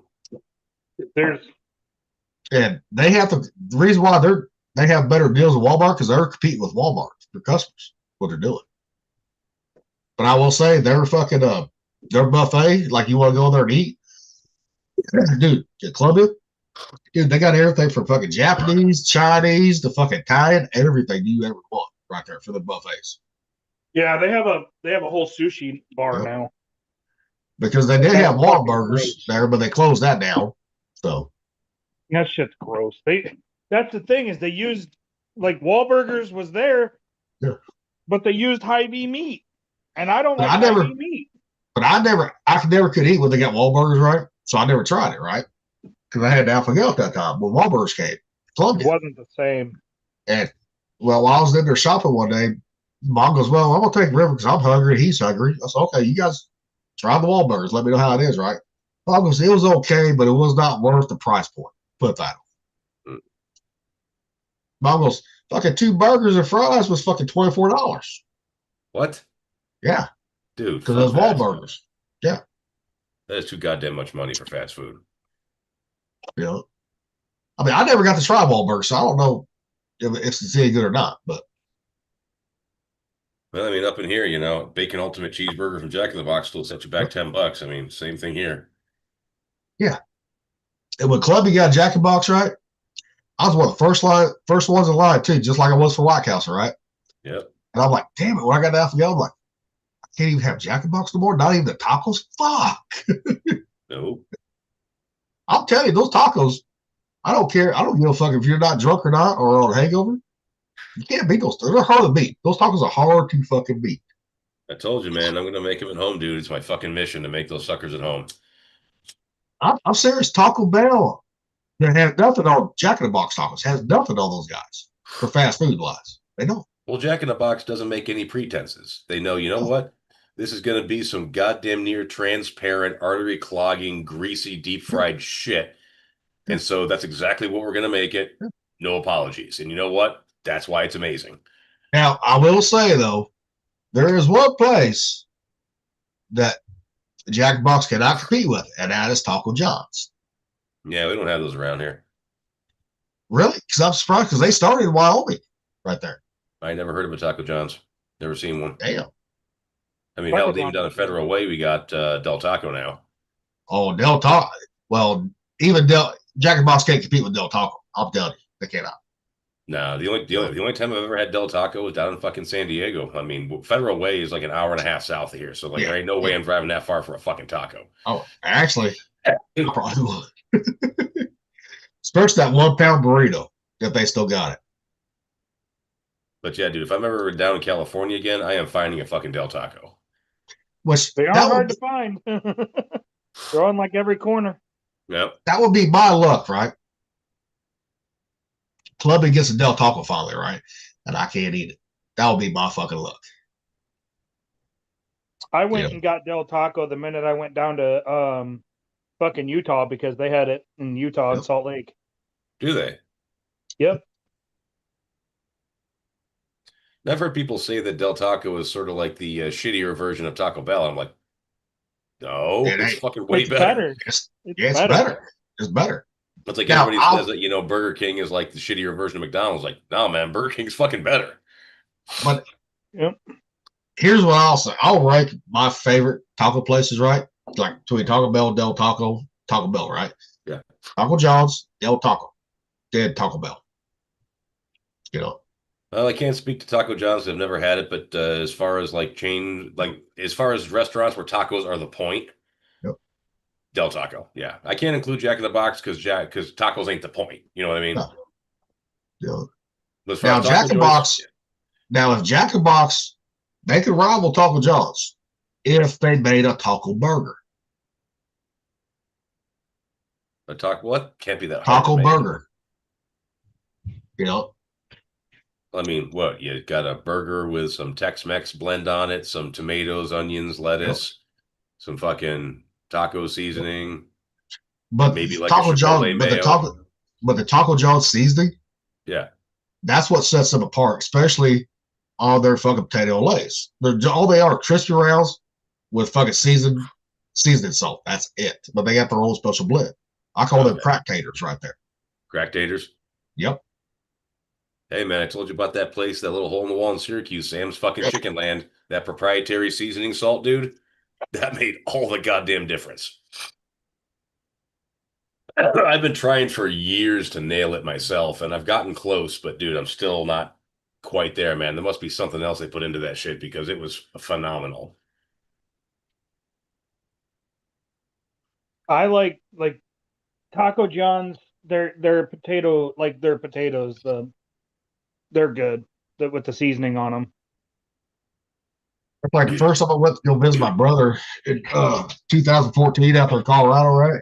Yeah. My brother goes, "You know what we have here?" I said, "What?" He said, "Something we always loved." I said, "Taco John's." He said, "Bingo." I said, "We're going right fucking now." You know. And I bought fucking 3 large orders of just the potato lays by itself. You know, came back. My dad goes, "Oh, you got me some potatoes." I said, "Dad, these are mine. You stay the fuck away from these." Yeah, they're just tater tots with a crack, Or no, like a crack seasoning on them. They're crispy rounds. They're actually got tater tot crispy rounds. I call them fucking. I don't care. I don't. But care. they're they're the same crispy rounds that Hardy sell. On their breakfast. No, they're like a Mexi fry, right? Like the little like tater tot looking disc. Yeah, it's a disc. Yeah. Yeah. I call it crispy rounds. Yeah. Which you can make them at home. You can get close on the taste if you just use the Lowry seasoned salt. Mm-hmm. You get close, but it's not perfect. Put it that way.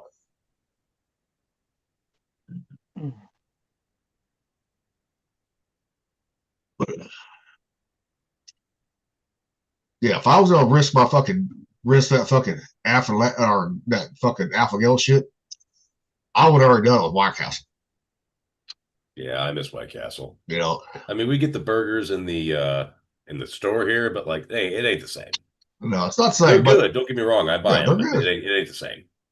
Especially if you put them in the oven instead of microwave. Now, what I did one time a few years ago, man, I was kind of jonesing for the Midwest, back when we were in fucking Illinois. I went and I bought a big old box of the fucking White Castle sliders in the frozen section. Yeah. Then I went to the fries, and they make Rally's fries that you can buy in the store. Yep. And I made up a big old pile of fucking White Castle sliders and Rally's fries. And Rally's fries are pretty good. They are. They're pretty fucking good. The best, hands down. No other fucking fast food place can touch Rally's fries when they're fresh and hot, dude. Like from the grocery store frozen, they're good.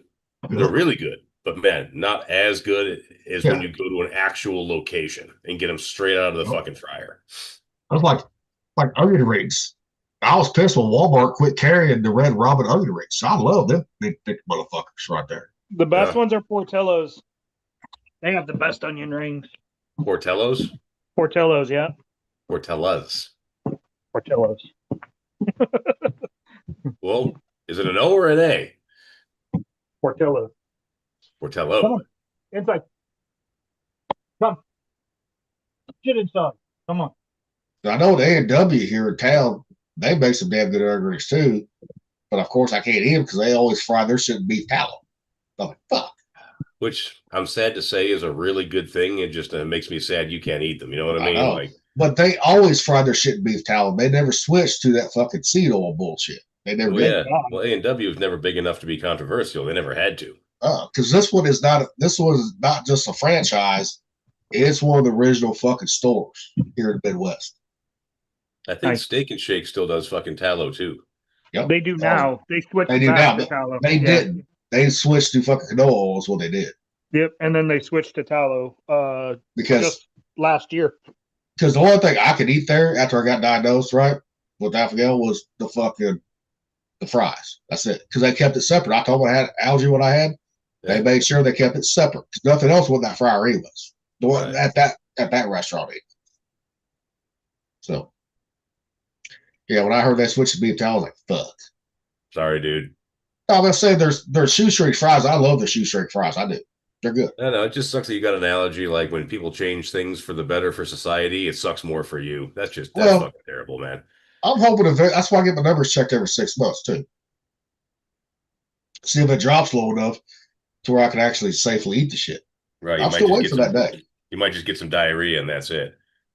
Yeah, I mean, if I get the diarrhea, that's fine. I just don't want to fucking have hives and turn red like a tomato. Right. You don't want to die, Yeah. Which I never got to have anaphylactic. I was lucky. A lot of people do.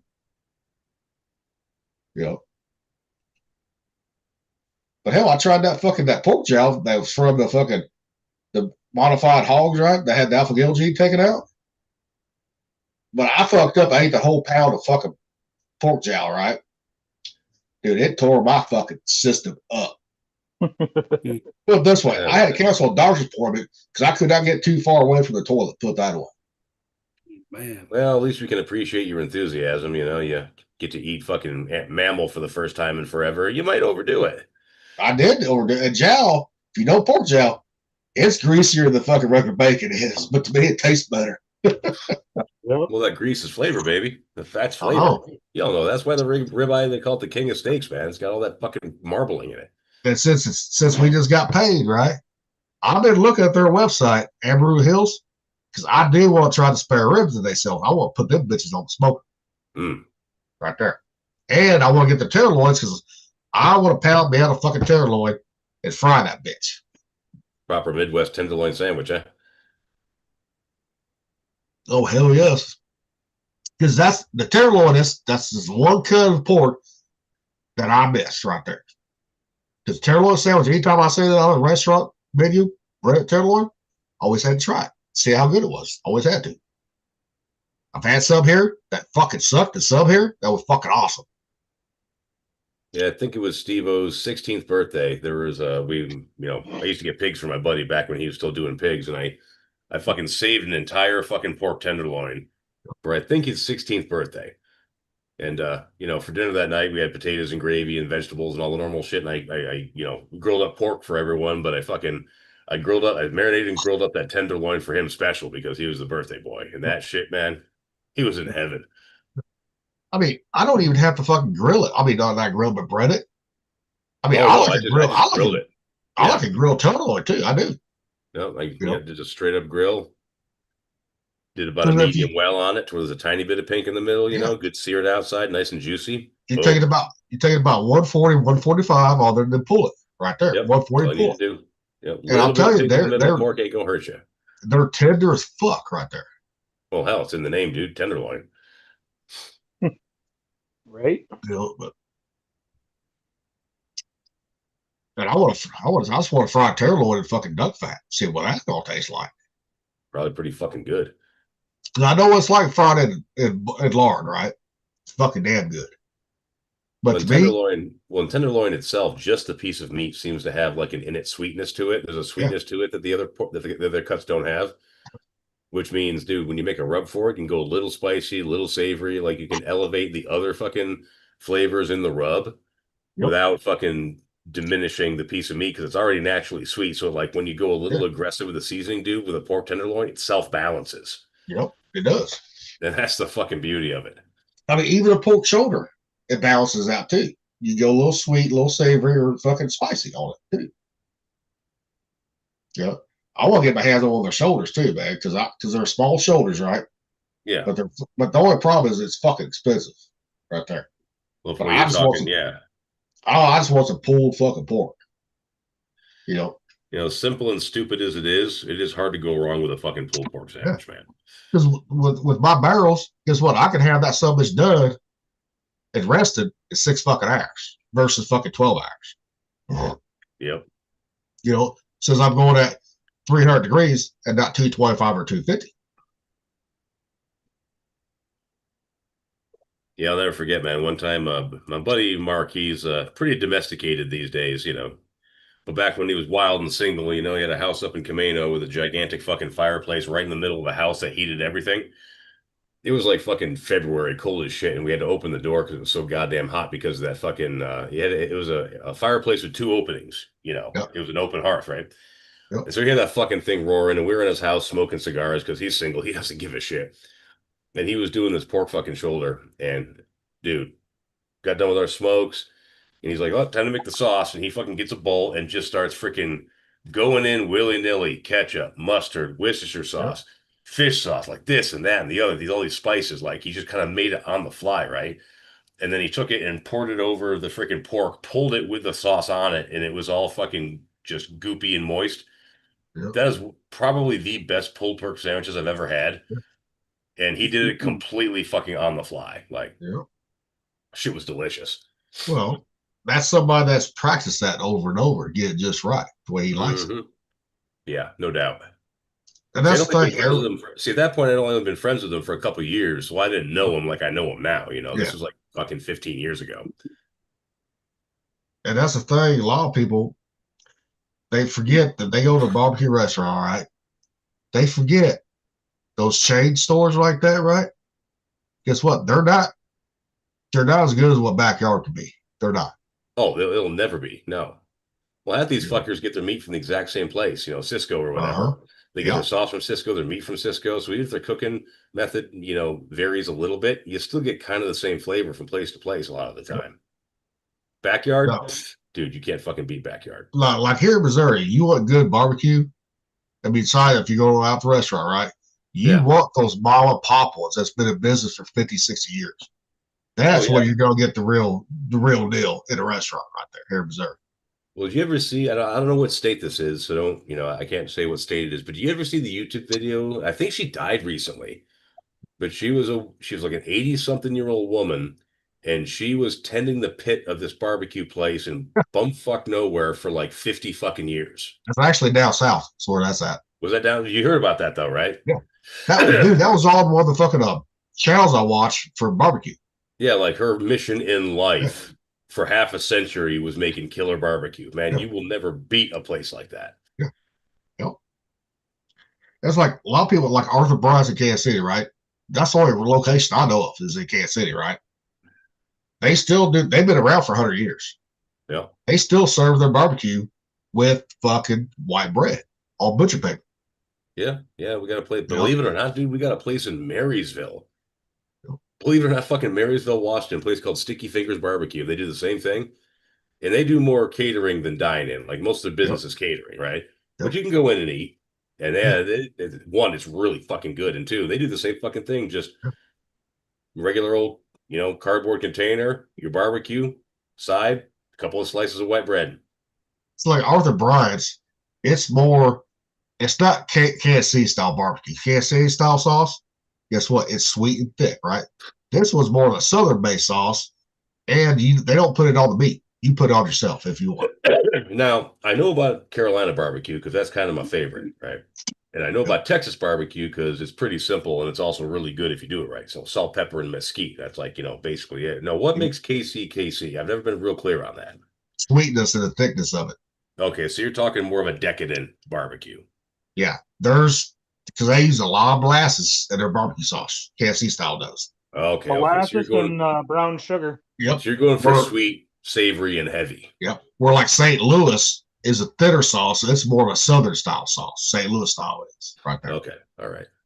St. Louis is like a mix between Carolina and Kansas City. Yep. Because of Memphis right there, because St. Louis and Memphis are close together.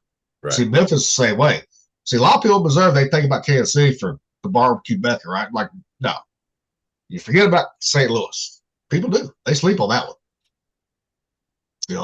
But everyone thinks it's Kansas City because of the American Royal that's held in Kansas City area every year.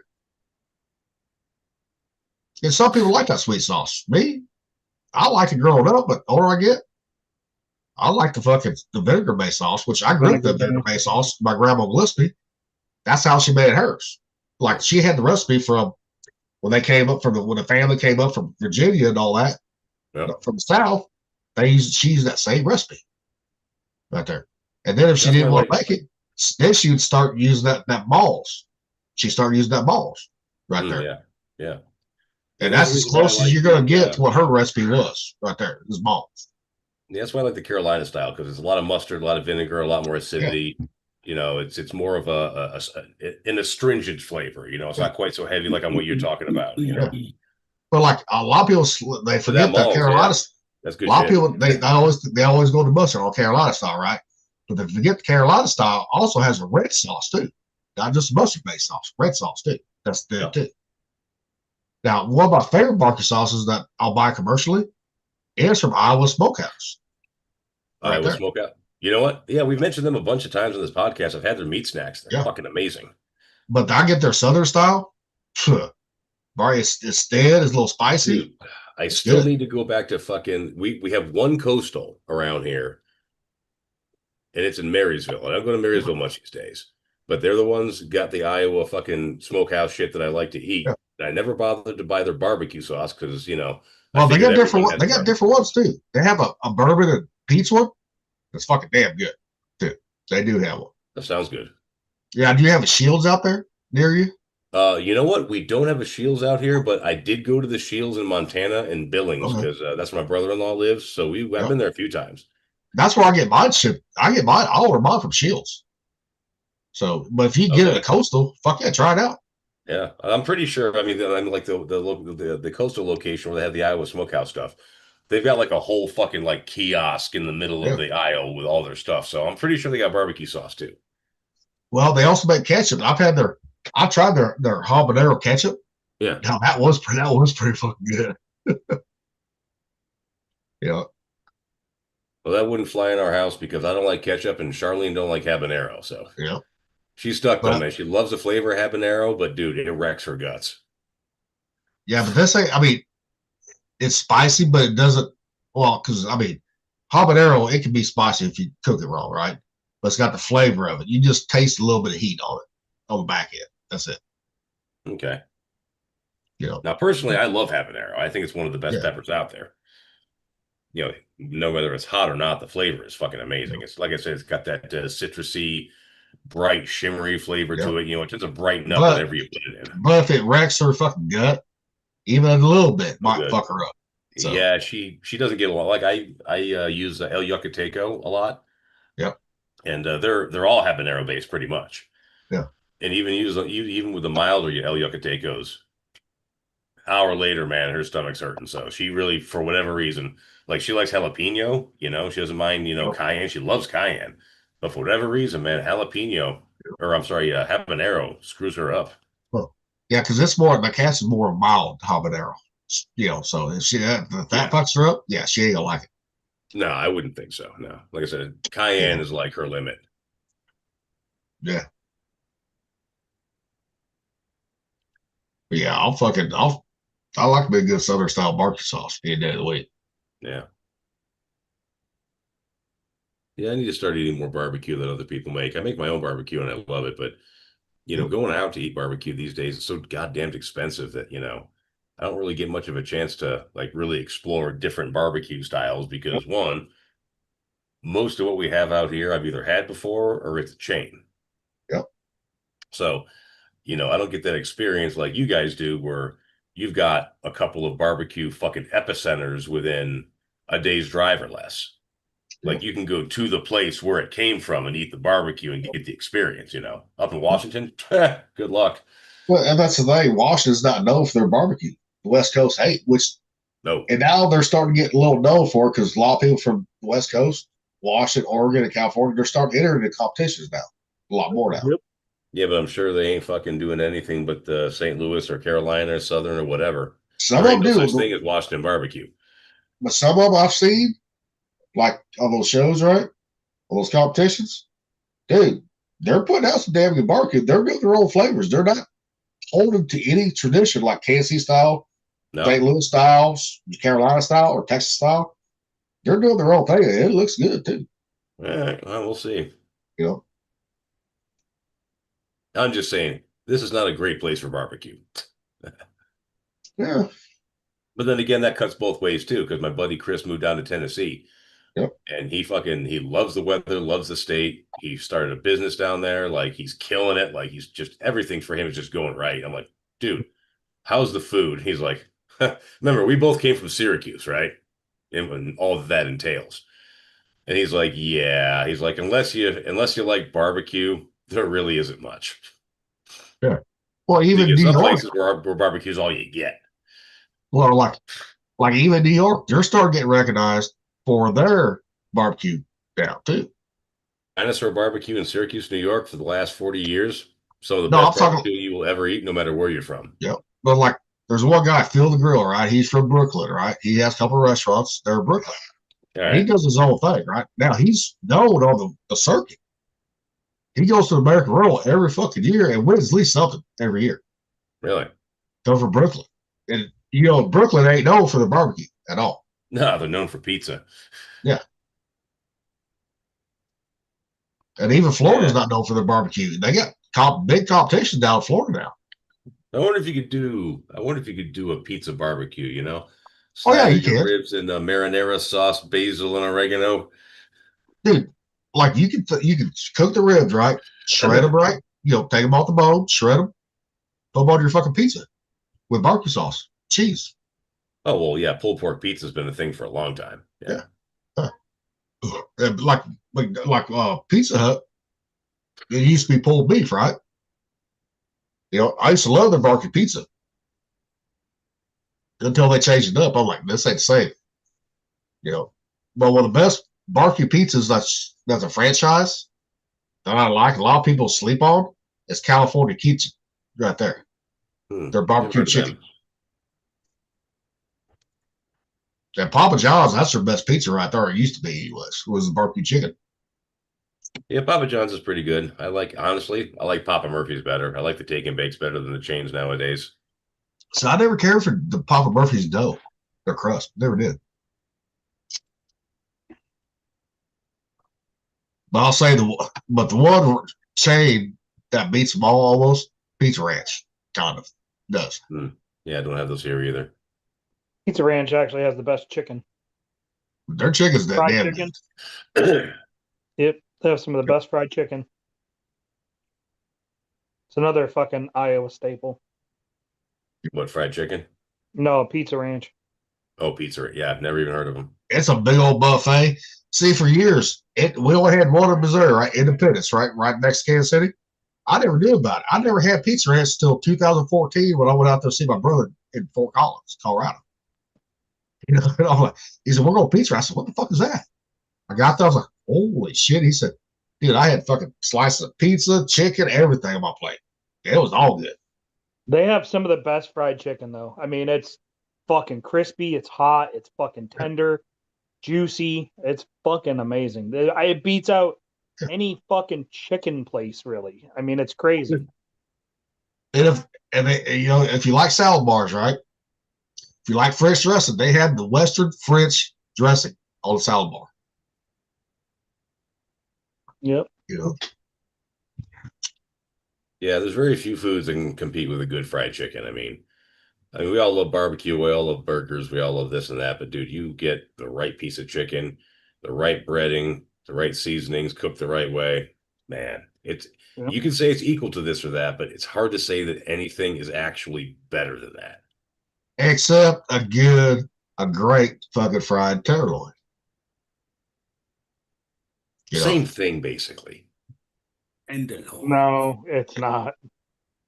A real tenderloin is not even close to fried chicken. If it's done, if the breading's done right on the tenderloin, it's hard to beat that versus fried chicken. It really is. If the tenderloin is the right thickness and your seasonings are right on your breading, and you can fucking bread and fry up a tenderloin that is this fucking big, and it fits on, you put it on a little ass bun, a regular sized bun, and you fucking load that motherfucker up with pickles and onions and mustard, you never fucking beat that.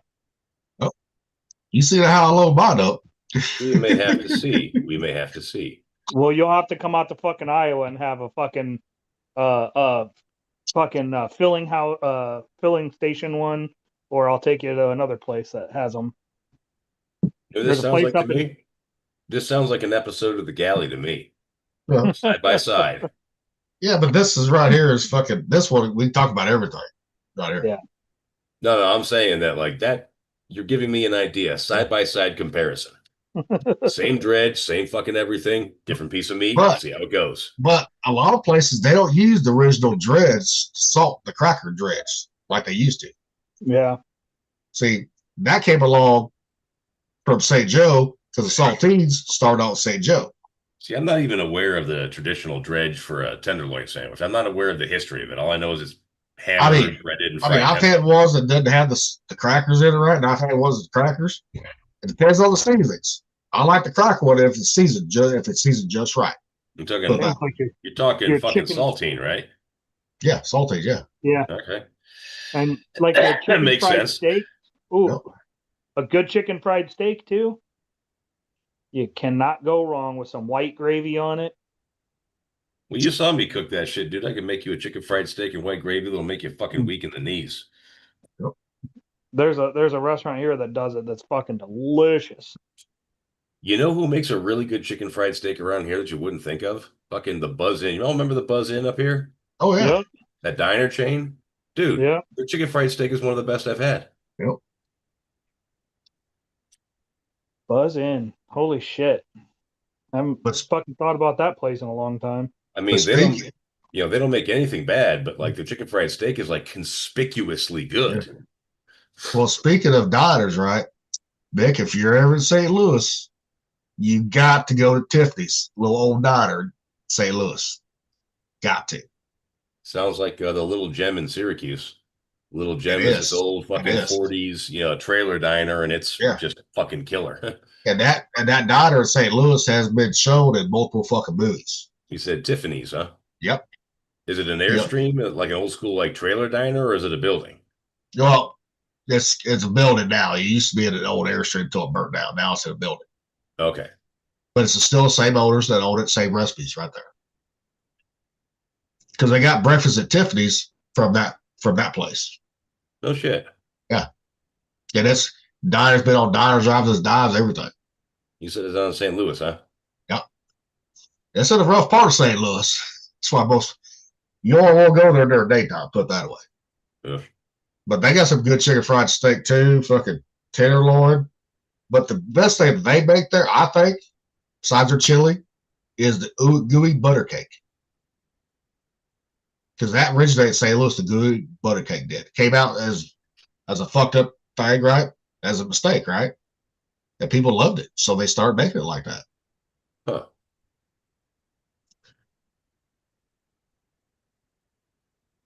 Tiffany's. I'll have to check that out. If I'm ever in fucking Missouri, that is, which doesn't seem likely, unfortunately. No, but if you ever get transferred to St. Louis, you had to check it out. Yeah, no, definitely, yeah. Yeah, St. Louis, I hear, isn't the friendliest place these days. Well, it depends on where you're at, though, right? One of the safest places in St. Louis is actually the Italian district called on the Hill. They call that the Hill. You want some good Italian fucking food right there outside of New York and outside Chicago? Just St. Louis right there. Real Italian there? Fuck yeah. Yeah, they got their own fucking district called the Hill. Interesting. Yeah. Yeah, they got their own fucking German community there too in St. Louis. People don't know about that.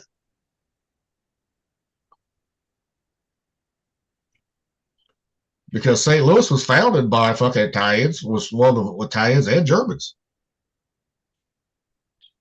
Yeah,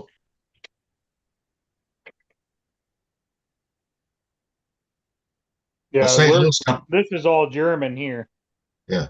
So but St. Louis got their own style of cheese, Provel cheese, right? Where no one else has that in the country. What's it called? Provel. Provel? It was made in St. Louis. Spell it. Povel, I think. Okay. So it's a B. Excuse me. P. Provel. Provel. Provel. Yep. It's a combined cheddar, Swiss, and provolone. Along with liquid smoke for added flavor, it has a low melting point. Provel.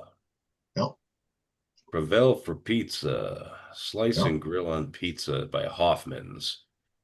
Cow's milk, United States, region St. Louis, family cheddar type sauce, soft process, texture buttery and gooey. Yep. White color, flavor buttery, aroma smoky. It's a combination with many types of cheese, mainly Yep. cheddar, Swiss, and provolone. Low melting point, buttery at room temperature. St. Louis style pizza and cheese soup dishes. People wanting a melting cheese that could easily break with the crust and melt in the mouth, Provel has retained its popularity in St. Louis and is often manufactured and sold in and around this area. Provel is either in loaf form or rope form. Interesting. Okay. Very interesting. When I go to the Cardinals game or Blues game, I always stay at this one hotel, the Deer Inn, right? They have this one bar connected to it, right? Where you can catch the fucking trolley and all that. Yeah. Takes you right to the game for like $2, right? So it saves you walking fucking 10 blocks, right? All that bullshit. There's one pizza I will risk getting a reaction on, and that's shark pizza there with that cheese. And I've never had a reaction to that cheese ever. Really? Yeah. Isn't that funny? Especially with the shark, because you don't see shark pizza anywhere in the Midwest except that one place right there. Huh. And it's thick crust. If you don't like thick crust, you ain't gonna like it. Yeah, thin crust has its place. I mean, like St. Louis style pig crust is more like a cracker crust, put it that way. Yeah, I don't like it quite that thin. Yeah. Like New York style is a thin crust, but that's a good kind of thin crust. Yeah. Cracker crust, yeah, bit much. I'd rather just have a bowl full of toppings and a fork at that point.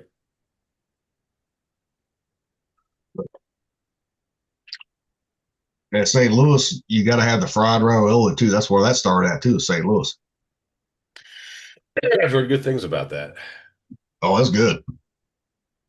See, the guy that how it got invented, somebody, the fucking cook thought the guy said, fucking, I want fried ravioli. So he just threw it, breaded it, threw it in the fucking fryer. It came out as a mistake too, right there. But it stuck. And that originated in the Italian district right there. Well, that would make sense, yeah. There's nothing. And St. Louis, they got some good Chinese too, because they actually got a little Chinatown too. It's not very big, but they do have one. Yeah, well, we just have a lot of railroad days. Yep. We have a lot Columbia. of Vietnamese and Chinese because of the railroad. Oh, it's like Columbia, like not too far from here. Dude, they got a shitload of Vietnamese and Filipinos there. A lot of them. Like, damn.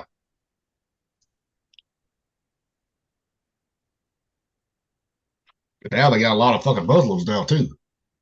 Yeah, well, that's slightly intentional. They don't just land anywhere for no reason. Well, fuck, they've had a fucking mosque in Columbia for fucking over 20 years. Well, because of the universities, the mosque is fucking just catty-corner from the university right there. Oh, what a shock that is. Yep. Bring them in on student visas, and there you go. Yep. Well, Columbia also has 3 colleges there too. 3 of them. You got EMU, you got fucking Stevens College, which is an all-girls college, and you got Columbia College. All 3 of them are 4-year colleges right there. Okay. All right, gentlemen. I got to jump. It's time for me to cook dinner. All right, I'll be right back. I got to take a piss. Okay. I will see you gents on Tuesday, right? Yep. We'll see you later, bro. All right. Later, guys. Later. What you looking at, bro? Oh, I'm just messing around on my phone. Deep dive anything? No. I haven't either. God, I am beat though. I'm tired. You think it's the weather? Probably. It's crazy. Because it's all snowy out here. So it snowed today and it was cold and windy and nasty and overcast all day. Uh-huh. Shit gets old, man. I know. I miss that Southern California weather, but not the Southern California. No, yeah. Miss the weather, but nothing else. That and the time zone. That was my favorite time zone. Why? It's no different than here, but it's just like you could watch the Super Bowl there, right? The Super Bowl starts at like 9:00 here. It starts 6:00 over there. Yeah, but that also depends on where they're playing too. Yeah, but because if it starts at 6:00 in North Carolina, it's 3 hours ahead. Golly. Yeah, and you'd be at work or doing other shit. Know, that's the only downfall. The cool thing was when I was in Bahrain and Japan, they gave me the day off to watch the Super Bowl. Oh, nice. That's awesome, man. That's awesome. Yeah. My buddy's driving down to Peevely, Missouri. Oh yeah. Uh-huh. Yep, and then he's bouncing back up here to get the wing to go out to Boeing. And he's just going down south of St. Louis right there, Peevely. Yeah, he's got 2 trailers loaded. One that's going to Peevely, and then one that's going out to Boeing. That's a wing. God damn. Is he going to pick up that wing in St. Louis? Because Boeing's got one outside. He's going down there, coming back, picking up the wing here, and going out to Seattle. Because a lot of people forget Boeing's actually in St. Louis too. Yeah, but this is going out to the Seattle plant. Yeah, he runs oversized out there. Okay. So he makes a shit ton of money. Yeah, I'm not gonna even watch the goddamn fucking Super Bowl this year. You know, mainly because of fucking the halftime show. I ain't gonna watch Green Day. And I sure the fuck ain't watching Bad Bunny in a fucking dress. And, you know, singing Spanish. Fuck all that shit. You know? Right. You know, if you're gonna be in a Super Bowl, right? American fucking sport. Then you see it in English, not fucking Spanish at all. You know? Because our number one language is not fucking Spanish at all. You know, he even told people, well, if you want to listen to my music, you got to learn Spanish. Fuck you, motherfucker. You got to cater to us. We don't have to cater to you. Yeah, that's dumb. Yeah. And what they realize, they're pissing off the wrong fucking demographic. They're pulling Bud Lights what they're doing. You know, with that shit. Because they forget, at the stadium, right? Guess what? You got all those fucking liberals, all those fucking rich motherfuckers going to the stadium, right? The ones who can afford it, right? And guess who watched the Super Bowl? More than fucking a lot of people do. The blue collar guys. Yeah. Out there. You know? I mean, even if the Chiefs was going to be in the Super Bowl this year, even if they would have been good to be in the Super Bowl, I still wouldn't watch it just because of the halftime show. You know? That's like Dr. Dre. I didn't mind him being, you know, Snoop Dogg in the halftime show at all. Shit. I gotta take this call. Give me a second. You know? But you know, since it's out there in Frisco, that Super Bowl is, guess what? They're going to have all that fucking gay shit now.